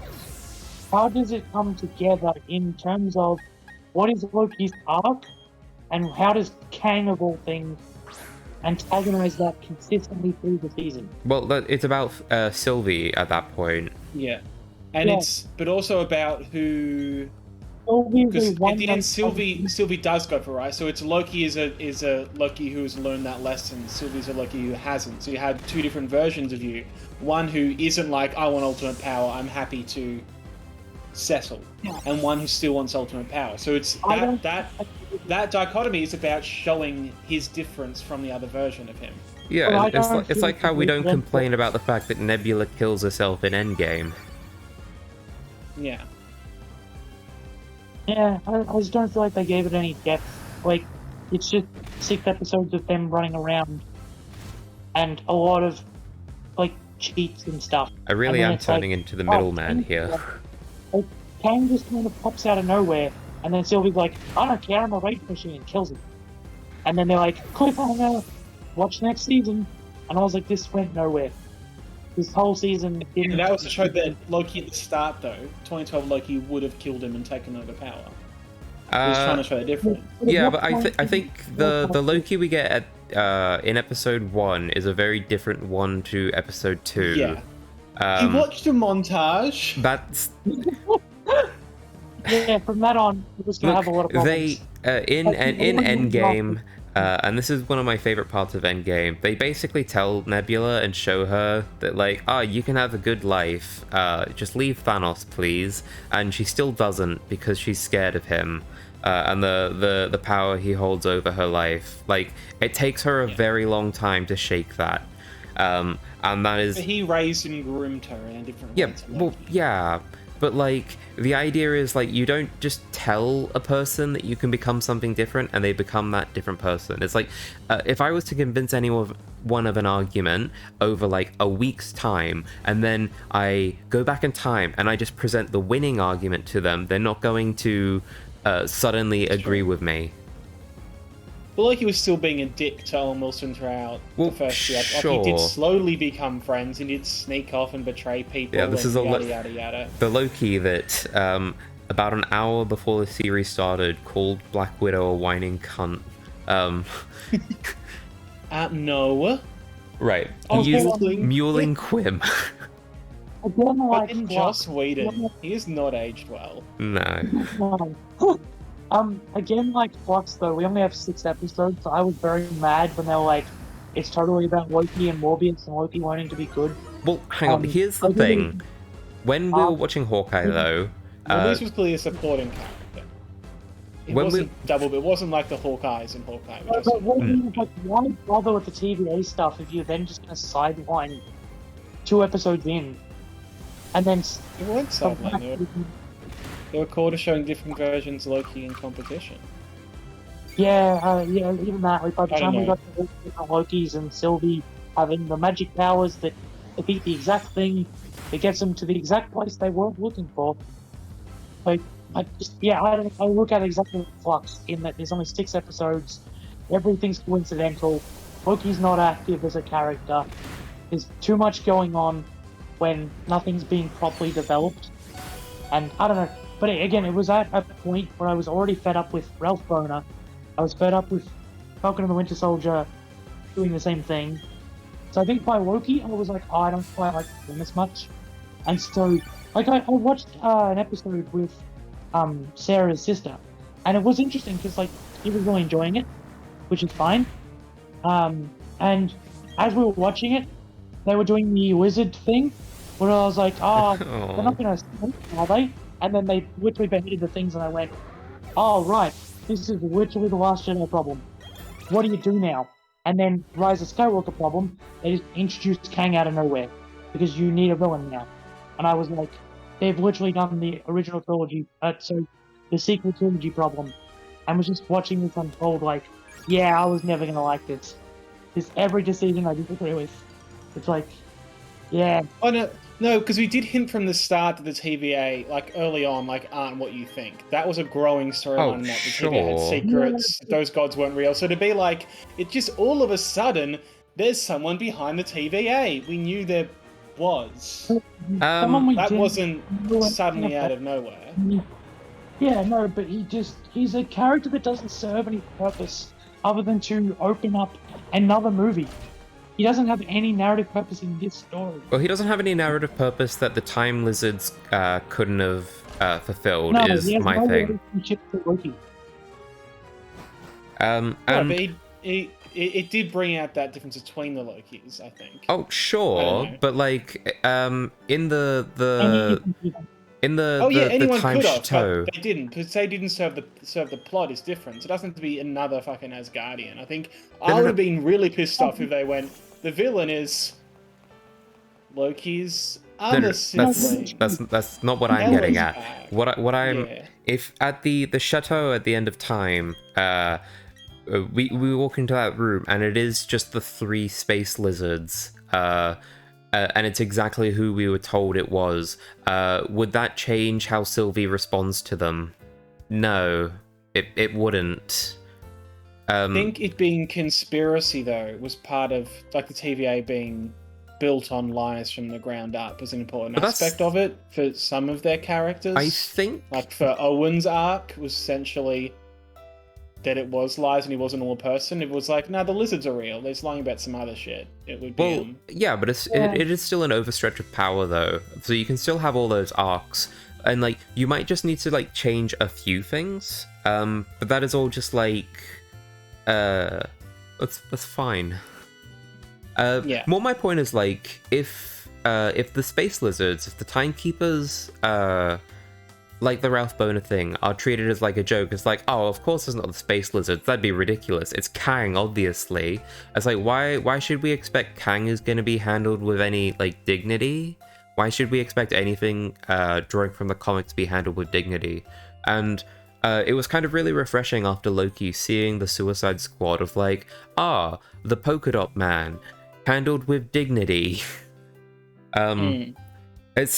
It's like I watch these comic book things and like I don't know everything about comics, but like surely the fans of like the TVA and the Timekeepers in the comics are probably pretty pissed about that. Yeah, I've like, not seen a lot of that reaction. in all Well, that's the fairness, thing. I'm sure there are a minority, like a very, very, like 5 people maybe, but it's still the general principle of like, why adapt anything from the comics if you're not gonna commit to it, I guess. That's like the MCU from the very beginning.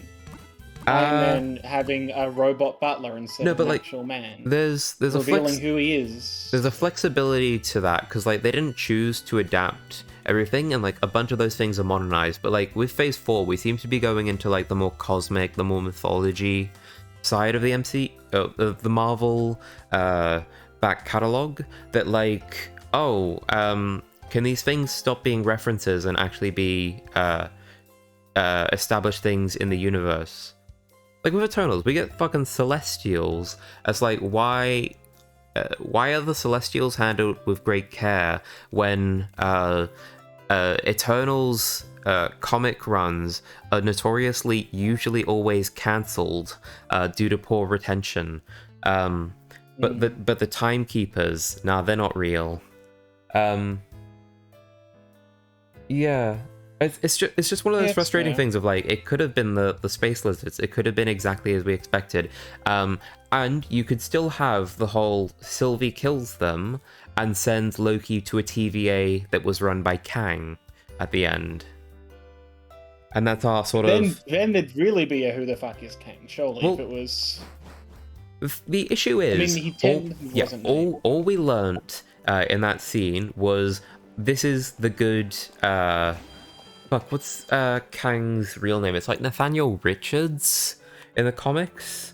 Like he's Richard's like grandson or something. Great or whatever. Yeah. Yeah. Distant relative, which means we might get a black Reed Richards, which is cool. Yes. To me, it's the difference between like what does Kang mean to us in this story? Because it's like absolute control of the universe. What does the Emperor mean to us in the original Star Wars trilogy? Well, the important Darth Vader has relation, but he's the leader of Darth Vader. He's not. Like, he's a force of power in the galaxy. The issue is he didn't need to be more than that, whereas Kang going forwards does need to be more than that. And considering his next appearance is in fucking Ant-Man, directed by Peyton Reed. I don't have hope, is the way I'm going to put it. Yeah.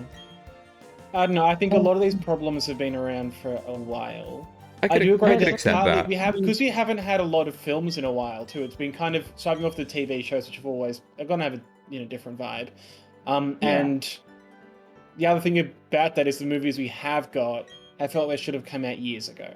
Like, Shang-Chi should have come out years ago. Black Widow should have come out in 2017. It feels like it should have come out. Here's the thing. I think Black Widow should have come out in 2016. Like, you get the airport fight, you get the scene with her and Tony, and then the film just stops and goes, go see this other film. And come back in 2 hours to see Cap vs. Tony. Yeah. I mean, like it feels of that era. Yeah. in all fairness to the Kang decision, I probably wasn't gonna like it anyway because I'm that mad at the Ralph Boner thing. Like, they literally casted Yeah. Quicksilver and went, no, Ralph Boner, how dare you think this is multiverse?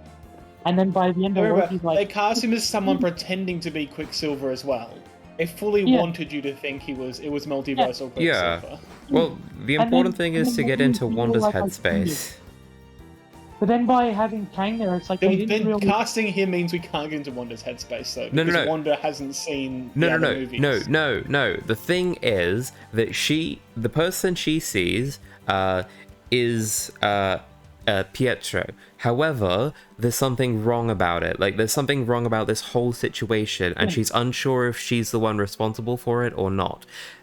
Casting Evan Peters is really good because it immediately gets us to go like, this is Quicksilver. However, something is always going to be wrong about it.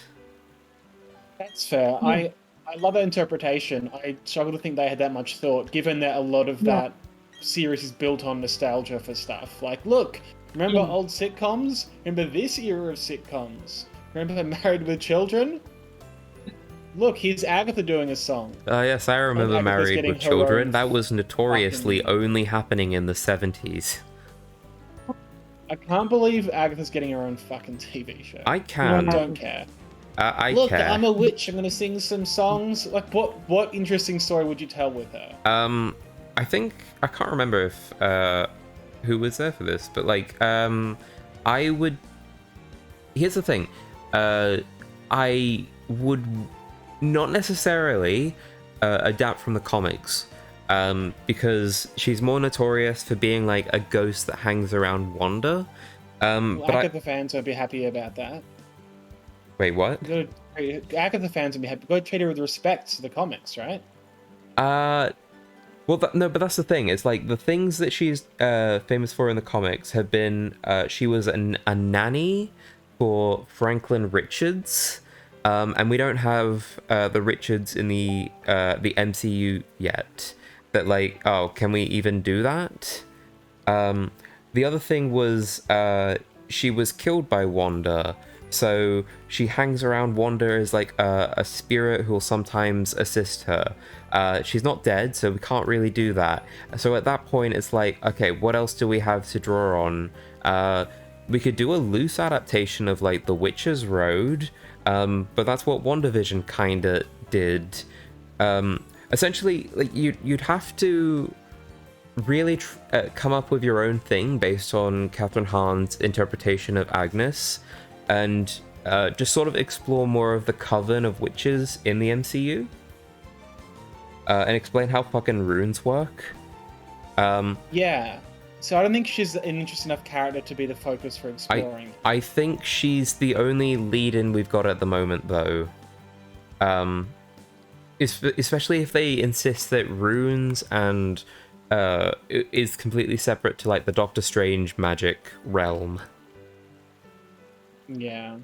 And that's sort of my thinking behind it. And like I liked Catherine Hahn as Agnes, the 2 times she showed up for being Agnes. Yeah. And I liked the music. It's like there's a musical in fucking Hawkeye, and I'm like, this is glorious. I'm in my Everyone element. said it was deliberately cringe. Oh yeah, no, absolutely.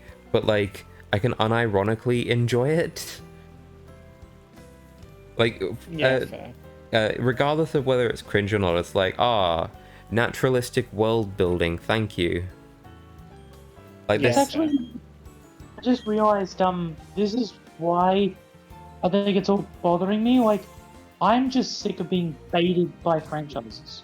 Whether it's Flux and their what's going on mystery, whether it's Fourth Awakens and who's Rey, like I was enjoying being baited by the MCU for 3 phases. You weren't something being about baited. You were deliberately told Thanos is coming. You weren't Yeah. at the Shang-Chi post-credits, though. I Right. haven't seen Shang-Chi because WandaVision and Loki just ruined it for me. Hang on, what do you Like, mean with literally, baited One Division, in those? One Division baited me with the whole. No, like, not you. I know exactly what you're talking about. I'm talking about the Oh, post-credit scenes. He wrote my postcards being like, "Ooh, when you use the rings, that called something, but we don't know Right. what, because not the Eternals. It's just like Yeah, some no. other cosmic force that's Yeah. just like I'm maybe pretty sure something else. it's Yeah. Fing Fang Foom's species, You'd apparently. assume so. Well, that's what Just we because of would their comic. guess. Yeah, Link. Also, why did it go off when he used it, not when his dad used it all the time? because he's a Anyway. good boy. They should have spent so much more time in that fucking town. Yeah. That I do think is probably that. Anyway, Granton, what's the last MCU thing you actually enjoyed? Hawkeye. Let's go back. One Division. Actually, All the yeah, way no, through. I'm Okay. sorry, Far From Home, because One Division did disappoint me in the finale, and I don't think it's recovered since. The Far From Like- Home disappointed me. Yeah, Far I From think it's the Home was- post-credit scene that's really gonna. Yeah, it's gonna age badly in hindsight, because I was like, oh, Spider-Man lost his identity, we're post-Avengers, how's he gonna cope? And then they're like, more Spider-Man, or more villains, and I'm like, yeah, nah, here we go. Like, See, I'm okay it's because just- that's more because it's always about like identity with that kid. But the other I can one being actually like, think oh of no, it. Tony Stark is dead. Luckily, when he got up against another Tony Stark villain, but he uses CGI powers, and like the whole movie Yeah. looks more CGI once you point out some of it's fake. I'm like, oh, now the Yeah. whole thing looks like shit. no, yeah, I have Um. retroactive issues me. with it, Right. and that's what it's hard, because I'm like, I just, that's what, I keep coming back to, that's what bad stories do.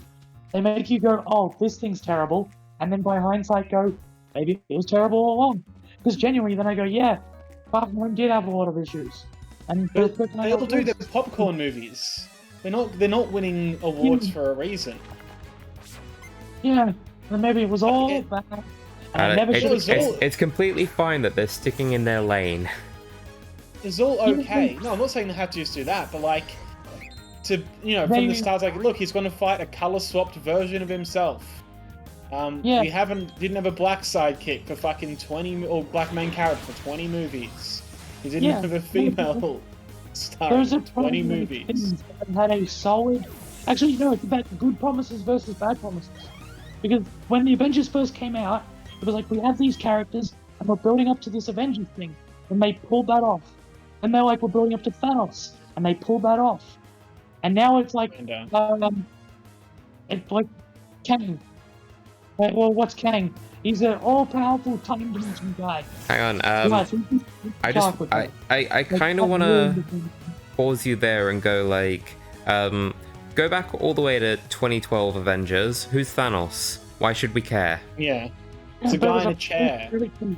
I It was like- a post-credit scene, not the finale of a movie. Yeah, but that one's a finale of a it's TV fine. show. I like And no, it but doesn't- here's the thing. I see Yeah. both sides. I completely agree with you. Like I don't give a shit about Kang and him being sort of forced into this universe. Kind of feels it's annoying to me. Maybe sort of even more so after Loki, just because of that interview with Kevin Feige where he says, "Yeah, recently we've had a meeting at Marvel to decide what the multiverse even means." So it's like, yeah, they threw that together without really knowing the consequences of it. But I'm open to the idea that one day we'll get a property that really uses Kang well, and he's as good as Thanos, if not better. I think it's, yeah, and then that's fine. Like, I think it's concerned me where the multiverse means just. I know it's one of those things that it still applies to previous movies because it's like they're making it up all as they go along, and they're more interested in shoving a bunch of characters into something. You could have said that about Avengers, but I just think it was well handled where it counted, and that's why I was invested in the MCU up until Thanos. Since then, they've baited me in false promises and then not paid anything off. Nothing's really felt up to standard. It hasn't been long enough for things to pay off yet, though, to be fair. There hasn't been a lot since. In Phase 1, they had like 4 films? It was 5 films. 6. Oh, 5 and then Avengers. Whereas Phase 4, they've had a Yeah. bunch of TV shows and a bunch of movies and they've all They've been had four movies now.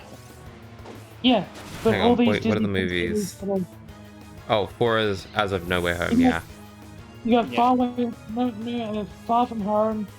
I know Far From Home is Phase 3, so you got Black Widow, Eternals, Mm-hmm. Shang-Chi. Shang-Chi sounds like the only average, decent one. Yeah, I don't know. It's just Yeah, Black Widow like, was a prequel. Yeah, Just but giving like, that character some attention. to sort of put words into Brenton's mouth, I'd say ones with like forward momentum. Because like, when are we going to see Yeah. Red Guardian and Iron Maiden next? Like, Yeah. Yelena's going to be in Hawkeye, based on that post-credit scene. But like beyond that, it's Let's like save that for a TV show. For a movie, that interaction for like the Dark Avengers. no, because like Well, Hawkeye then, seems to yeah. be going really into the whole. Oh, he's had a lot of experience with like gangs and stuff, especially as like the Ronin. So like Yeah. it seems like since Yelena's still technically like a rogue agent, just working with what's her face, like this might be the best opportunity to just sort of slot her in. Well, they didn't credit the like artist behind a lot of the My Life as a Weapon comic stuff, which is a bit shit. Hmm. I've got to say, like, part Well, of my that's an issue with the frustration- MCU in general. Oh yeah, no. of No. course. Part of my frustration is the other franchises as well. Like, I'm definitely feeling this with things outside of the MCU, where it's like, the Yeah. first time they were like, we'll do Thanos. I didn't know who Thanos was, and I was nervous they wouldn't do it well, but I was willing to go along with it because I just didn't know where it was going. But I think since I've had, Flux and Force Awakens and like, Game of Thrones, there's just been so many shows and stuff that have made these big promises with nothing to go on, and Yeah. then it just kind of falls flat. And I think I'm just far more defensive now. So it's like after the One Division, Ralph Boner thing, I think that really set me off. Because after that, I was like, okay, so you're gonna go out of your way to imply these things, but if we all assume this is going anywhere, it's a joke. And so I think when we got to Loki, I was like, this is the point where I was going. This is the third show. I've always said I didn't like One Division's finale. I didn't like Falcon and Winter Soldier's journey, and I didn't like Loki's points. So I was already going into Loki pretty defensive and pretty like this is their third attempt. The fact that they then went at the end of it, this all climaxes with Kang. Not just a after the fact, by the way, Kang's the leader of the group. That's his sex podcast. Like, I think the difference is with Thanos interested. Like, you've won me over with Avengers, where are we going next? Whereas Loki didn't win me over. And I was like, but Loki's a character we've already followed, we've already seen his arc. This feels like a retread. It feels like he didn't really even have an arc. Or his arc happened in the first episode. And then by the time we got to Kang, I was like, wait, so they are doing multiverse? And then really thought about it and went, that's a bad idea. And I think from that, it now just, it strikes me as a really bad promise.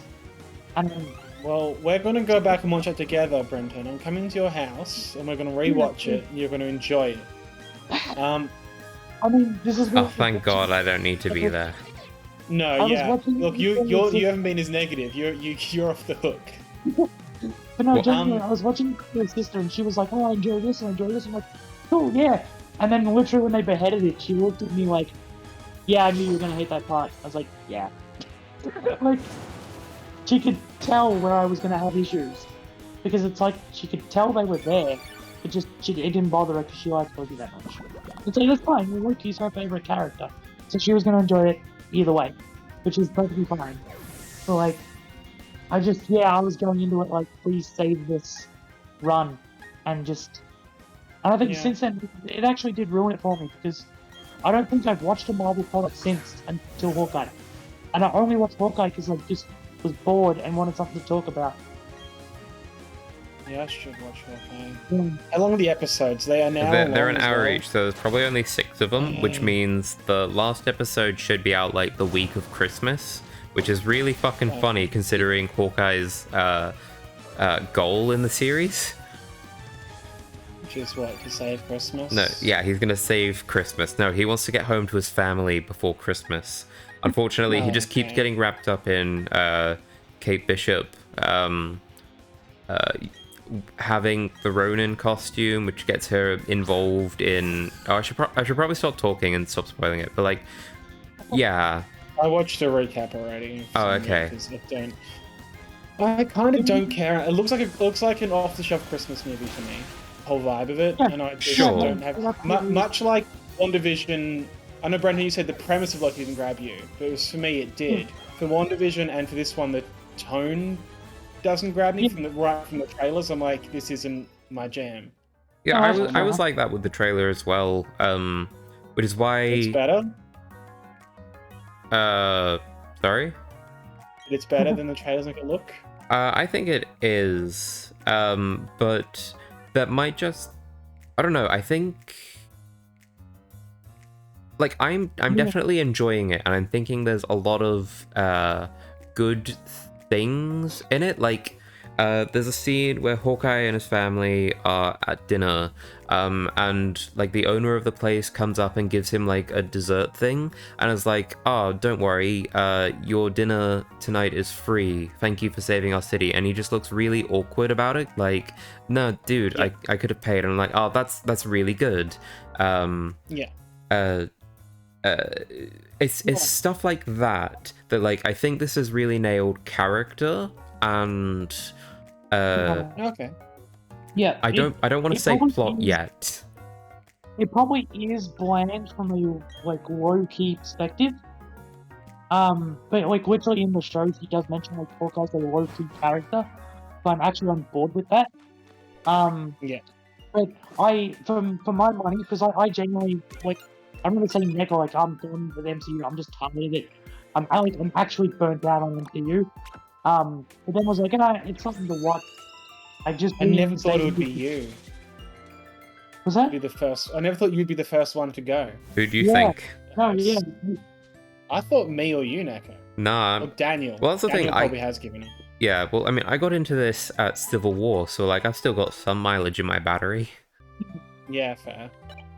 So I think we really did want Endgame to end. Like, I think after that, I was going to be really hard to sell anyway.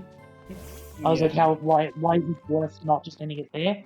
But my thing was, I actually went into it like, alright, don't be mad at it, don't pick at it, just try to enjoy it for what it is, get high expectations.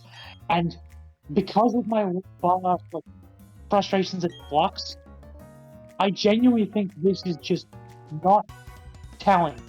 Like, I'm just feeling a breath of fresh air because I went into the 2 episodes just being like, oh my god, they just let it breathe and characters just do things. Yeah. Like, I'm relieved by not, like, here's my arc and here's what's happening and here's this thing and here's why this thing is just... Again, if you like could Disney relate to singers acting in other things, I highly recommend Only Murders in the Building on Disney Plus. That's fun. That's a good one too. People are raving about that. Yeah. I will say also, probably most of the reason I'm hyped about Spider-Man is because of Murdoch coming back. Oh right, yeah. Have you seen the picture? No, Okay. but I believe.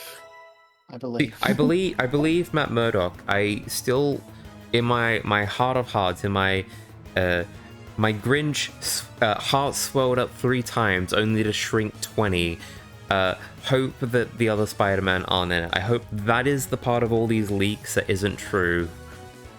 And this is just like some long, stupid game that like the leak community is playing. Yeah, but what if Garfield saves what's her name so that she doesn't die this time? Oh, because he didn't save his girl, so he saves this one. Oh, I'm okay.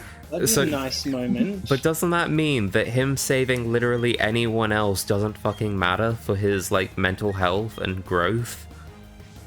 It's like he has to save specifically the love interest of a Spider-Man. Yeah, it's a fan moment. These are comic book movies for kids. The movie. But yeah, I really, and also people are saying Kingpin might turn up in Hawkeye. Well, it's because as well. yeah, he was so good in that role. Yes. the Murdoch cast, not Murdoch, the Daredevil cast was probably the best of the TV shows. I got to agree. Yeah. Of the one that I've seen. This is why I'm really concerned that Marvel has learnt the wrong lesson, and it's not build up to all these things, but just bring back all the nostalgia stuff. That's all you have to do. And Sony's already made that mistake twice with Spider-Man films. So I'm just personally concerned that after Spider-Man 3 and after Amazing Spider-Man 2, that Sony is again for the third time going, can't we just throw all the Spider-Verse stuff in there? And people are going, yay, the villains are in this. And that's it. Like, they need more than that. I just want something meaningful and substantial. I'm hopefully I'm cautiously optimistic in that Tom Holland's plot of finding himself has always been quite good. But I'm like, I have more of an issue with the Venom Carnage post credits being like, Oh. He's in this universe now. Oh, there's something even funnier about that. So apparently, it's rumored that the post-credit scene for No Way Home is going to be... so Venom goes back to his universe, but a bit of the symbiote is left behind in the MCU. And I feel so bad for Tom Hardy if that's true, because he's getting fucking used. I like that. So did he come over because of the Spider-Man shit? It must have from his universe. It must have been that's what caused it. I think that's so dumb. Because they could have just said he was in that universe all along, so it's soft related anyway. But yeah. No, they had to have him come over. Yeah, because it's in the Morbius trailers, we see Vulture hanging around Morbius. That I could Parallel Vulture though, obviously. You know what? Maybe the MCU wasn't a great all along. I'm genuine. No, but it was fun and it had good moments. For every Thor, we had a Captain America too. Yeah, that's true. Yeah. Yeah, and that's where I'm sitting. Is I'm just waiting for a Captain America 2. Where's my one great movie that carries me through? For every Guardians of the Galaxy 2, most of the film, we have a Guardians Galaxy 2 the last 10 minutes. Yeah. But I don't want 10 minutes of a good film. I want a good film. Yeah. Whether it's Civil War or Infinity War. I don't feel like I've got that yet. I'm just waiting for that one thing that makes me go, oh, this is why I'm still invested. Have you considered you were just old and jaded? Yes. Yes, he considered that at the start of the stream. Yeah, because I was complaining about Pokemon and I was like, I still love Pokemon. I literally just did a thing that actually gave me a list of my favorite Pokemon, picking out through them and discovering which ones are actually my favorite. I was like, Cubone. Cubone again.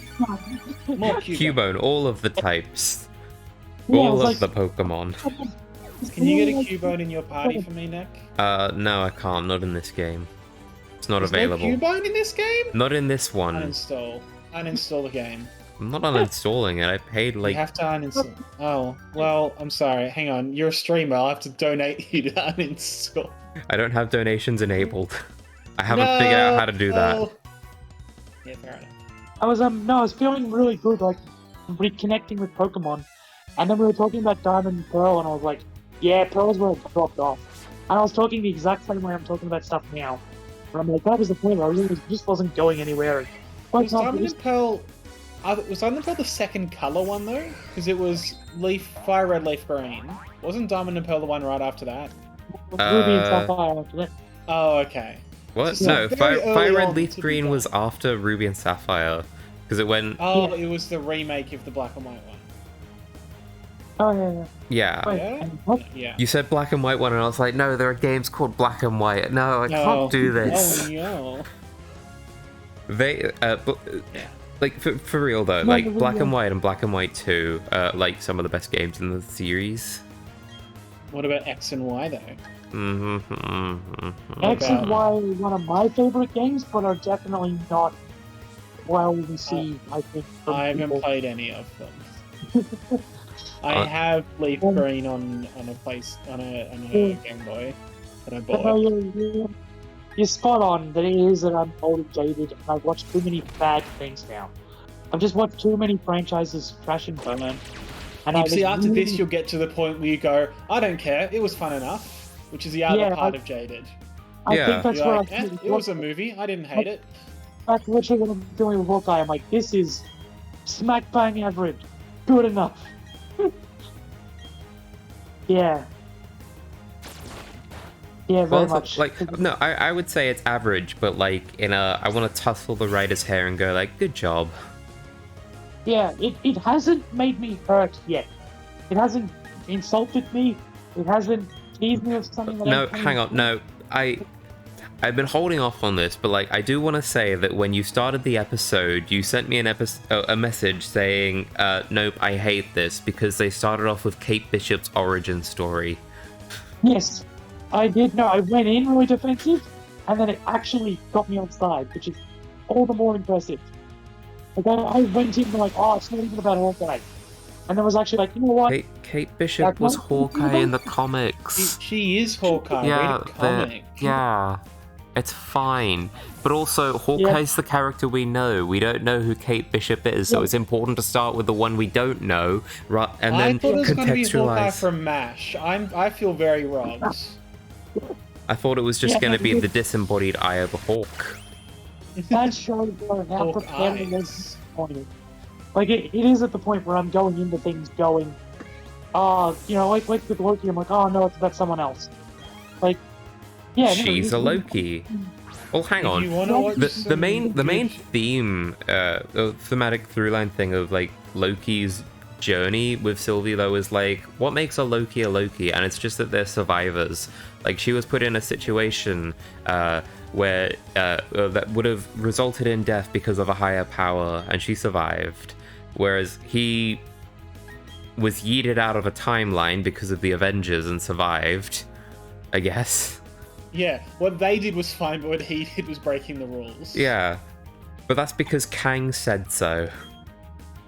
Yeah. As I say, like I all the stuff that leads to the plot of that show, to me is in tatters. But like, Yeah. I guess with like distance and perspective, I'm like I can appreciate some bits. Well, it's like the Yeah. Thesis of Ship thing I liked at the time. It's like, oh, I like that the Visions are just talking, but also Yeah. it's When not you think Thesis of about that, Ship. yeah, when you think about their discussion, you're like, you're meant to be Wait a a sec. genius, you fucking idiot. Who's the real one? The imaginary friend or the corpse? You know, in a way, we're both kind of. We're not really it. No. Yeah. Because like, I've started rewatching things twice just to know that my gut reaction wasn't based on the assumption it's gonna be bad. Like I haven't done that for the Disney Plus series, which is rare. Like it's like initially I just kind of that's frustrating and then kind of walk away from it.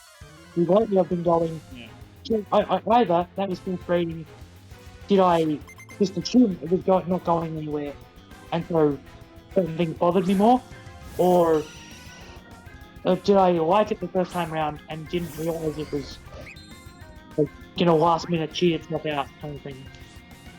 So I haven't done that to Loki and that, and Loki probably won't bother me as much on a second look. Yeah, I But- do think I was also I didn't know it was going to be a cliffhanger going in, and that at the time did frustrate me. I was like, oh, most of these shows have been kind of like a one and done. You're assuming there'll be more Yeah. story, but not more in this. Was it very actively went? There will be more of this specific show. Yeah, the Loki's post-credit the scene was just main announcing there's a season 2. It vibed like how Coulson's back, but that's never going to be something the Avengers learn about. So I think like for Thor's arc, Loki's going to stay quote unquote dead. Yeah, Yeah. I think that's very important to me. Yeah. Yeah. I will say, if you want like good character, Brenton, go back and watch Daredevil season 2. Good character stuff, good emotional stuff. and Fucking love Frank Castle in that. Him and Murdoch, those Isn't- scenes. no, that's season 2. Yeah, Did I say two? I you meant said three. 2. What, I meant 3? 3. Season What? 2 I hated. It Why? was just like, look, zombie ninjas that come in hordes. Oh right, and yeah, then no, I that's don't storylines. like the hand. 2, I liked one, they brought back the Kingpin, and I really liked hating Bullseye. Right. Because fuck, I was so pissed off with him. It's the point when he got defeated. It was so satisfying because I was so stressed whenever he entered the scene. He seemed so unbeatable. I was So gonna I say enjoyed it. Indian, that's Jessica Jones, isn't it? Jessica Jones that has what? Sorry. Had David Tennant in it. Yeah, he's the Yeah. purple man. Because since watching Hawkeye, I'm like, this. I don't know why, but this feels Jessica Jones to me. I know why. I don't think it. I can't say why.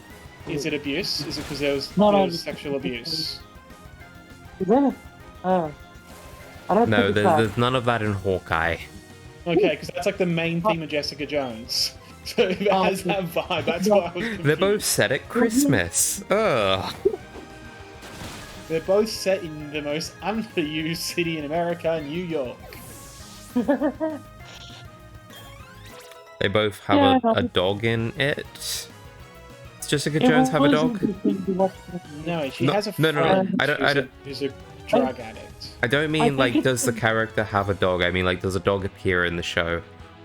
I think statistically the answer is yes.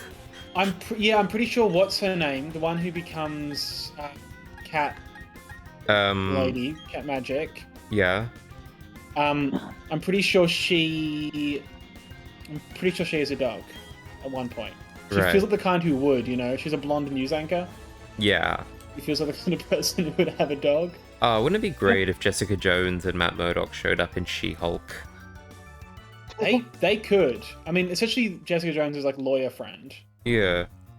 Um, Patty, what's her name? Patty from Matrix. No, I know the name. I can't remember. It might not even be the name Trinity, Trinity from Matrix is her name. That's what everyone calls her. Like, Really? hey, how's it going, Trinity from Matrix? Anyway, The mum seems dodgy. Is there Really? a dodgy? Yeah. The mum does seem a bit dodgy. She runs Bishop Security, which we see Kate using their app throughout the episode. Or the episodes which allow her to track people's phones. ooh, When you're running that kind of company, yeah, you seem a bit fucking dodgy. But also, like, in the very beginning of episode 1, she's like, we're gonna have to sell the penthouse. We can't afford this lifestyle. And yet, moving on from that scene, they can afford that lifestyle. I wonder how they did it, Brenton. Is it because she's involved with crime and the Kingpin? do Possibly. you think the dad is actually dead? I think so. I think that Yeah, the In the dad. comics, he ain't. But that's the thing. I don't want to theorize because I'm getting invested. Just for like Kate's sort of loss and ability to stand in opposition with her mum, I think it's important for the dad to be dead, even though she can do that without the dad being dead. I just think it works better. Because like I'm sort of thinking about it, like if she's being positioned to be like the next Hawkeye, if her dad is secretly alive and comes back, is it likely that she's going to stick with him or Hawkeye and continue on this journey? Well, her dad was evil in the comics, so Okay, well, I hope not him. yeah. I mean, they're probably going to load the evil stuff with the dad, because like I haven't read the many Kate Bishop things, but like just push all that onto the mum. Yeah. Also, I think if parents are alive and kind of evil or kind of shit, it becomes very Black Widowy.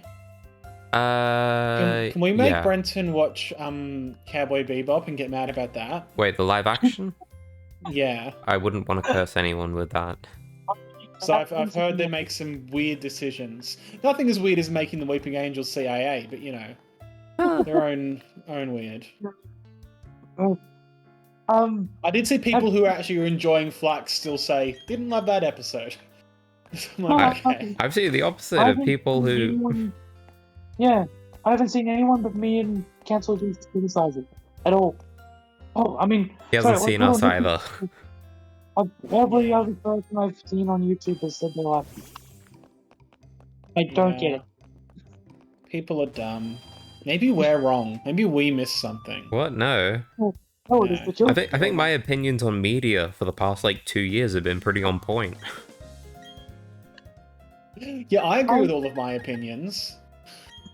Well, no, like I I mean, think it's the same situation. Like, I'm bitter and jaded. I'm looking at this stuff going, this is cheap baiting.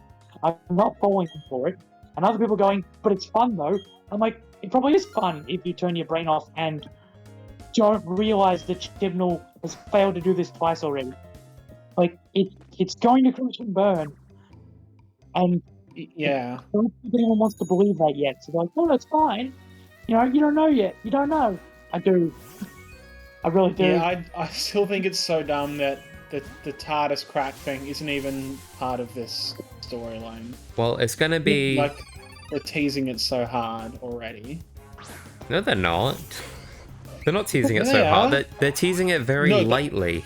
I think the Doctor Who page, which I saw as the most consistent piece of storytelling over across this season, with the cracks increasing, like it was a linear, things are getting worse with the Doctor Who logo, is related to that, and not at all to do with Flux. I thought that was just to do with like they're gonna announce the new one eventually. By cracking the logo? Yeah? Like it's gonna crack and then rematerialize, I guess. I don't fucking know. Like literally before the trailer for this season was released, like what, 2 months ago or whatever, the Doctor Who Twitter, YouTube channel and all that got fucking nuked off the internet for like 2 days. Oh, weird. Yeah, no, that's I just realised I better go have my food. I right. haven't had dinner yet. But carry on. You can finish Yeah. talking before I jump off. No, What were you just like saying? I don't understand any of the marketing for this show anymore. That like they could do anything, and I just wouldn't They understand could it. have told us easily, and it wouldn't have been a spoiler because we don't understand what it means.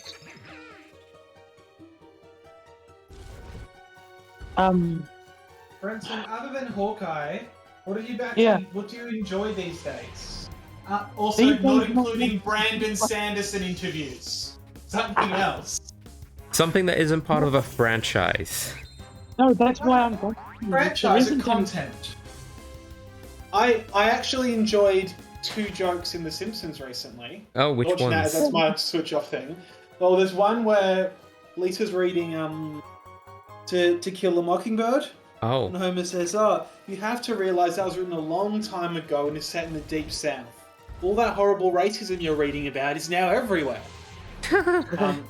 Which got me. And also there was a storyline about how none of the TV shows, like most TV shows you see posters for, don't exist. No one's watching them, so they just announce them and put them on so you pay for a subscription. right.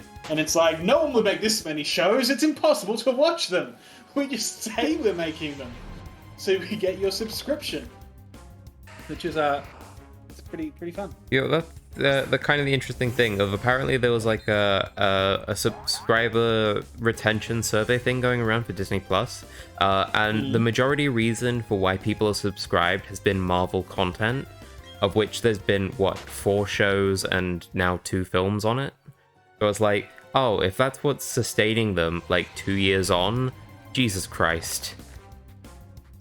Yeah, I mean, to be fair, then it is the most popular franchise of all time. I do get it, but like it's weird that like it's only been recently that it's been exploding with content. That like I don't think we would have had that sort of reaction, or maybe we would have actually back in January, like right before WandaVision came out. Yeah, I mean, a lot of people got it. Like, even if it's number of Marvel fans, I think, are very vocal as well, compared to like parents who got it for their kids. Aren't going to be filling out that kind of a survey. Or attention, I don't know. But Watch Only Murders. Actually, no. Watch Amphibia. Only because the ending of season 2, Brenton, went big. And I want to see if you think it went too far or if you think it worked. I really want you to watch Amphibia talk about it. I really want you to watch Because- Chernobyl. Considering, this is fun though. Considering your thoughts on Cleopatra in space as well, I think it'd be interesting to get your thoughts on it. Anyway, yeah, I'm gonna go eat, but I'll touch back in with you nerds later. Yeah. Bye. Bye.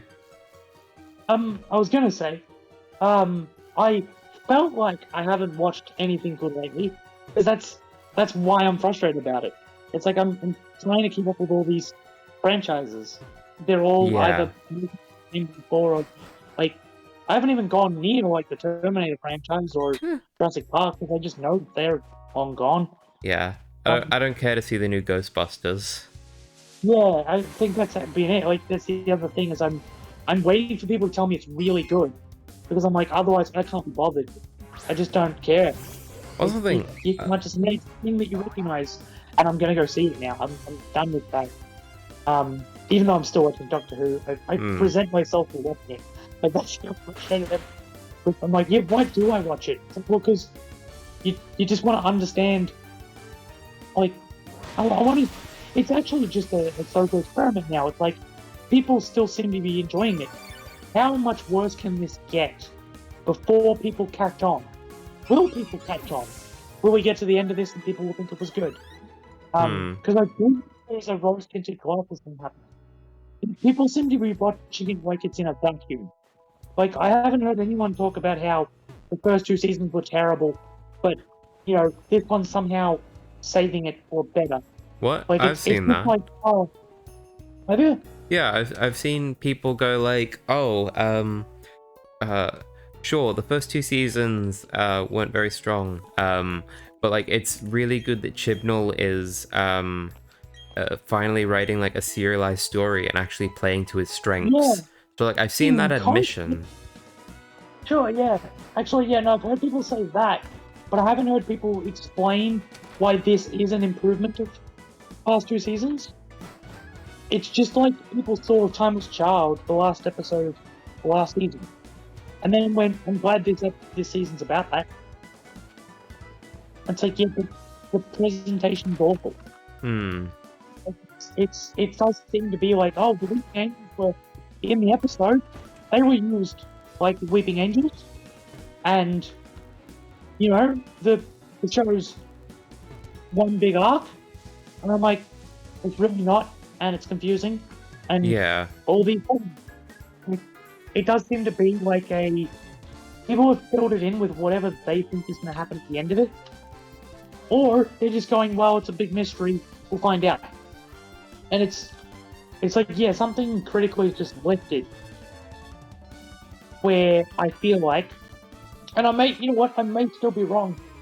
Because it may finish, and they may actually find a way to wrap it up. And I feel like at that point I'll be sitting here going, but they didn't execute it well. Like, this whole thing can't possibly... You might have an ending that makes you go, oh, okay, so that was for that and that was that. But I'm only going to enjoy that at most on a technical, like, literal level of, you know, you raised a question and then you literally answered it. That would be... And I know that sounds like, well, that's a good mystery. That's a question that then gets resolved. Oh my But it god, won't we get finally know emotionally who the resolved. Doctor is. Yeah. Isn't it amazing? At the start of the series, she didn't know who she was, and now she knows who she is. She's the Doctor. Yeah, And she's checking fair play across the universe. Like, at worst, I'm worried what will happen to Timeless Child will happen to this. Where it's like, you are the Timeless Child. What does that mean? More Stay mystery. tuned. I don't want that to be the end of this season. That'd be so much worse. But at best, all I can see is a shallow, you know, this is what the division is. And we go, oh, okay, I intellectually get it. Not, wow, that's intellectually deep. Just, wow, I understood that because you told it to me. You know, Whereas, you're not going to have an emotional subtext because it hasn't had one so far. Like, yeah, I don't know, it's too poorly constructed for it to suddenly have a really good payoff. Yeah. At best, be as shallow as it has been so far. See, what I'm thinking of right now is earlier today, I just had to check the clock to make sure it was still today. But I on YouTube got recommended the River Song timeline in order video. I think you were talking about like ages ago now. Yeah. So I was just sort of watching that, going like, yeah, I remember a lot of these scenes in context being a bit ridiculous. But when you put them in like a video like this, it sort of starts to feel like there was a through line. And like, sure, it involves some sort of like fiddling around with like how things played out exactly, and some level of interpretation. But like, just watching that video made me appreciate Moffat's attempts compared to the Timeless Child stuff, because like I'm not fucking sure how you would construct a video like that. Even beyond that, like, do you remember the it was like a 2-minute video of just like Thanos, and it presented like a theme for him and just collected a bunch of scenes. Yeah. Oh my god, you'll never guess, but like I can draw penises in the snow in Pokemon Diamond and Pearl remakes.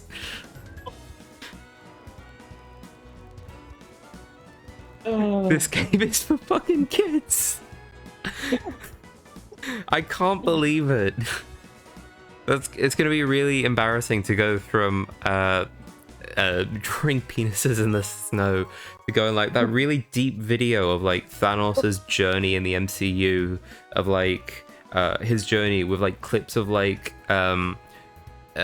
when the Earth starts to settle, God throws a stone at it, and it's just Thanos throwing the moon at the Avengers on Titan.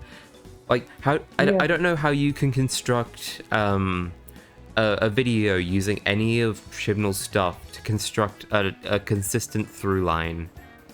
Maybe that's it too. That's actually a big part of where I'm at.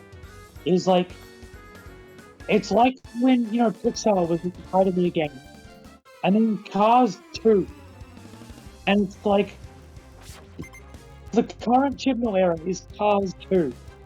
And it's like people are going... You don't want to say that. Daniel appreciates Cars 2.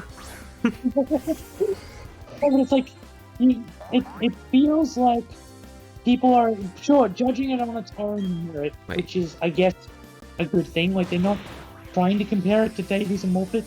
They're just comparing it to Chibnall's own run, which... Yeah. Is, I guess, a nice thing, but it's like we've had far better. It's such a low bar at this point, that it's like people are going, you know, it's good by Chibnall standards, which I would actually agree on.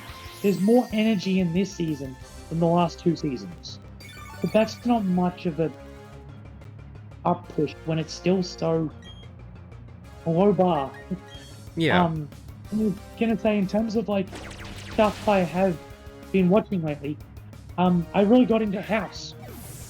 Like, I usually don't watch like medical dramas, just medical stuff. Right.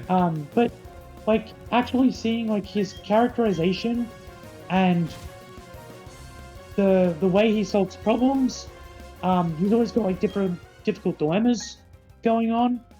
The last episode of season 1, and again, like this is a show that does multiple episodes. Chibnall can't write a strong character in 1 season of 6 episodes. I actually sometimes I feel really bad about how much grief I give Chibnall's writing, but I'm really just... He's had 3 seasons to try and earn it. Yeah. It's really weird. He's had 3 seasons to earn respect. And I respect Maxine Alderton so much more than him. Yeah. All he has to do is show, don't tell. And it's just... like, how low do we have to put the bar to go, we understood it.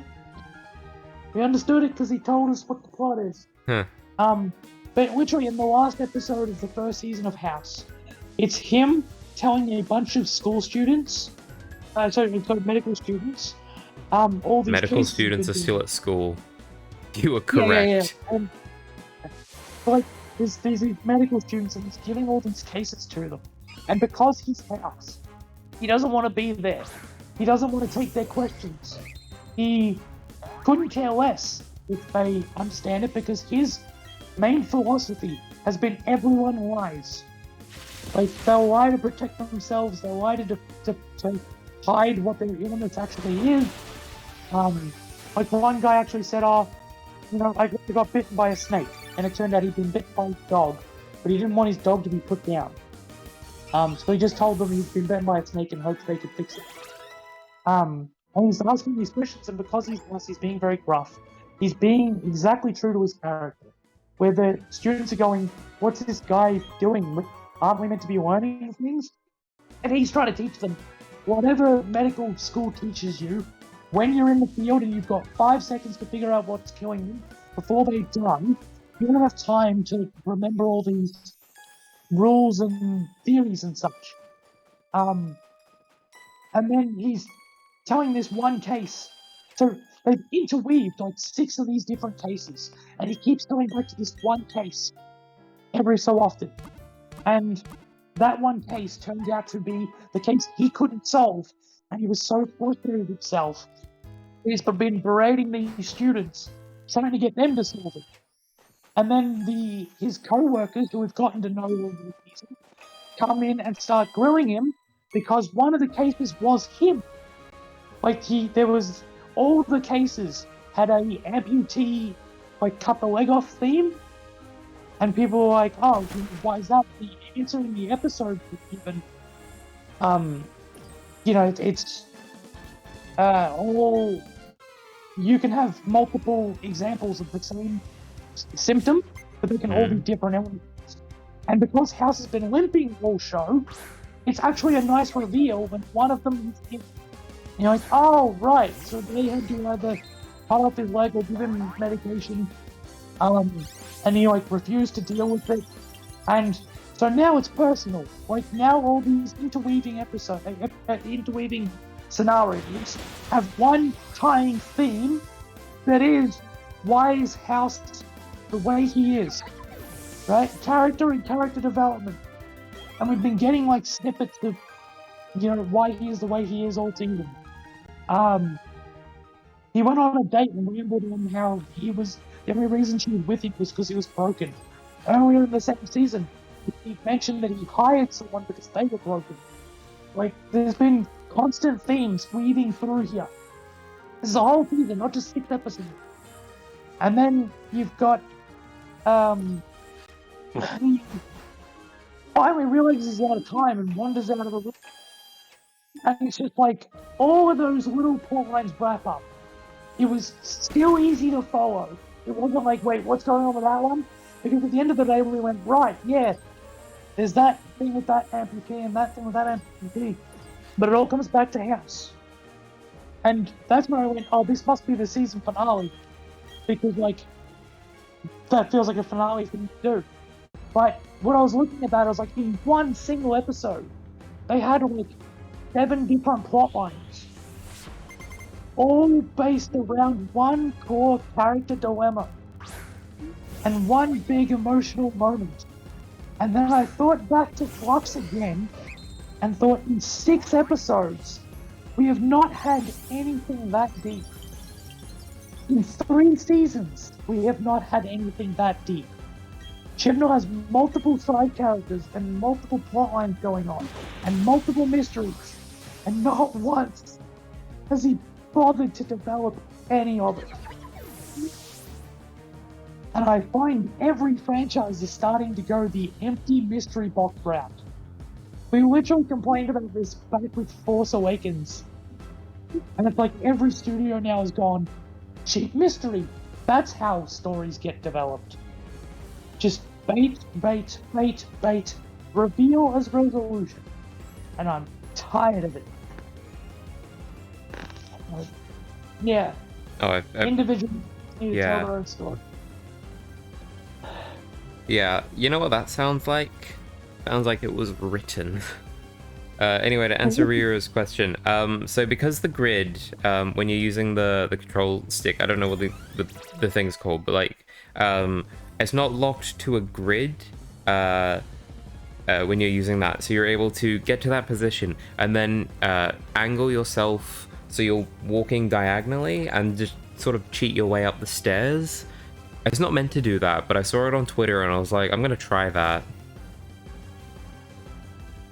And just sort of cheat through half the gym. I say half the gym, I mean like all of the gym. I only battle someone accidentally. But yeah, that's a good example of like this game has some unintentional sort of oddities to it.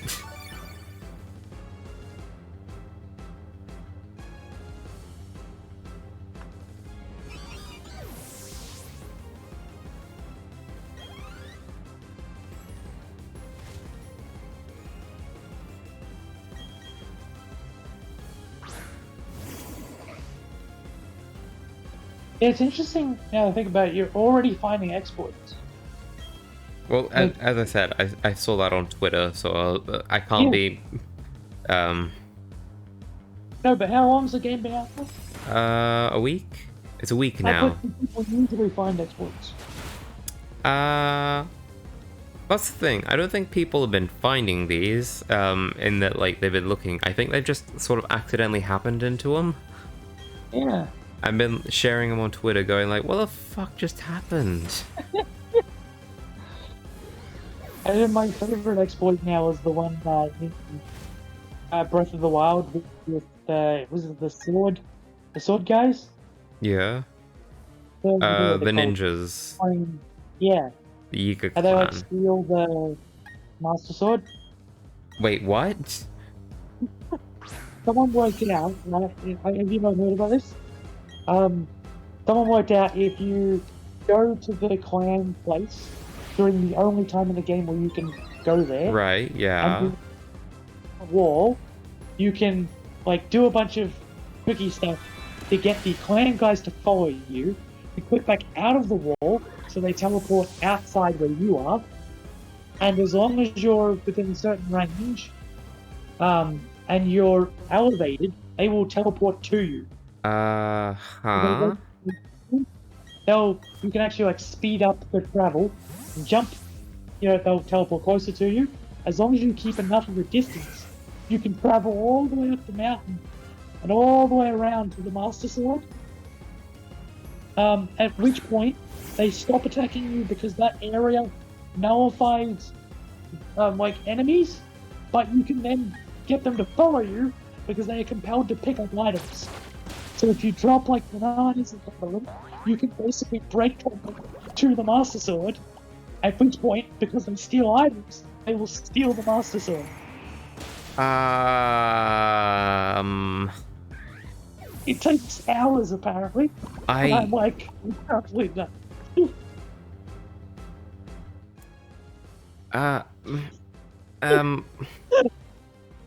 It's just amusing to watch them do it. Brain, catch up. What?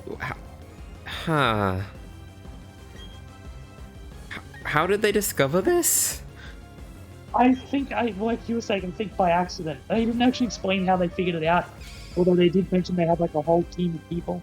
No, because So it was like kind of that's the thing. took a lot The of- Yiga clan base thing, and the Master Sword are on two different sides of the map.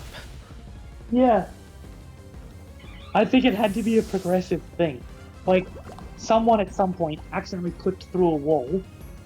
Then someone might have gone, it didn't click through walls. Can't I just click through the clan wall? And like a conversation going on over time. Where someone discovered they can click through the wall, someone discovered they can click into the clan area, someone using that discovered they could get the clan back out of there, and then someone somewhere would have gone, where can we make them go?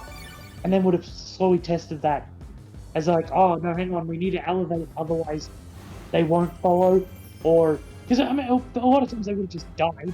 Because Right. they were traveling. So it had to be a lot of testing for a lot of people. Just testing the different... Yeah, like just a communication of cheats. That's just Until they found that one combination. that's insanity. You know what? I said at the start of this, like, Oh, Nuzlocke. I can't really get behind him. I'm just like, nah, it's not for me. I can't imagine dedicating all that time and Yeah. stuff to something that could either go completely wrong or you could just decide not to do it. I can't imagine really sticking. Yeah, Yeah. even to make like a video, I don't think I could do it.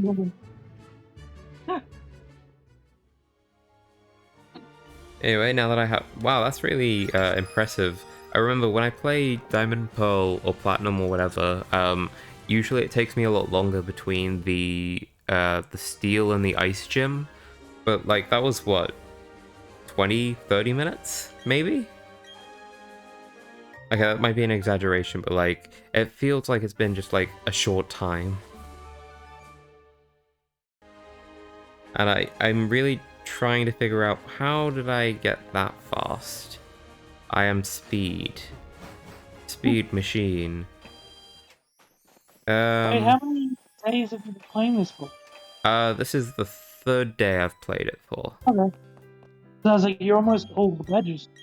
Yeah, well, because Yeah. like I started last Friday where I played for like 4 hours, then I played on Saturday for 7, and now I've been playing since about 7 o'clock. That's not bad. That's what? Probably gonna be nearing 20 hours soon. Yeah. Yeah, think about it. I don't know how long it actually takes to pass the game. I really hope I don't need rock climb for this, but I know I'm gonna need to find the rock climb thing. Which means I'm gonna have to go through the oh shit. Crush Awake's gym. Here's the thing about Crush Awake.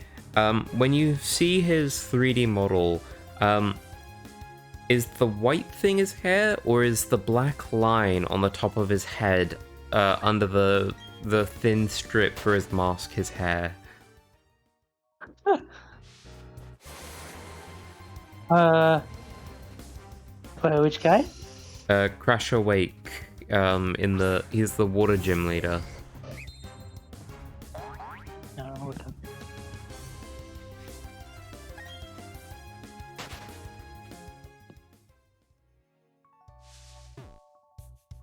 Because, like, he's got, sort of sideburny, beard that look, or at least what I assume is that is, like, the same color as the strip on his head. Yeah, that'd have to be his hair, surely? Yeah, but we never see him without his mask. Wait, is that a... Oh, yeah. I was gonna say, is that a mask? Because it goes over his eyebrows. Yeah, But then like, that's the he thing, has like, the mask- as a kid, I always thought those white things sticking out were his eyebrows. Yeah. I thought that was his hair until I looked up really close. Because now, Yeah. like, this is a strap. Huh. I've made, like, 2 other people have that sort of realization. That, like, It's if... like it's like the Hitmonchan looks like a Dodo thing. Like the sort of double images you can't unsee. Yeah.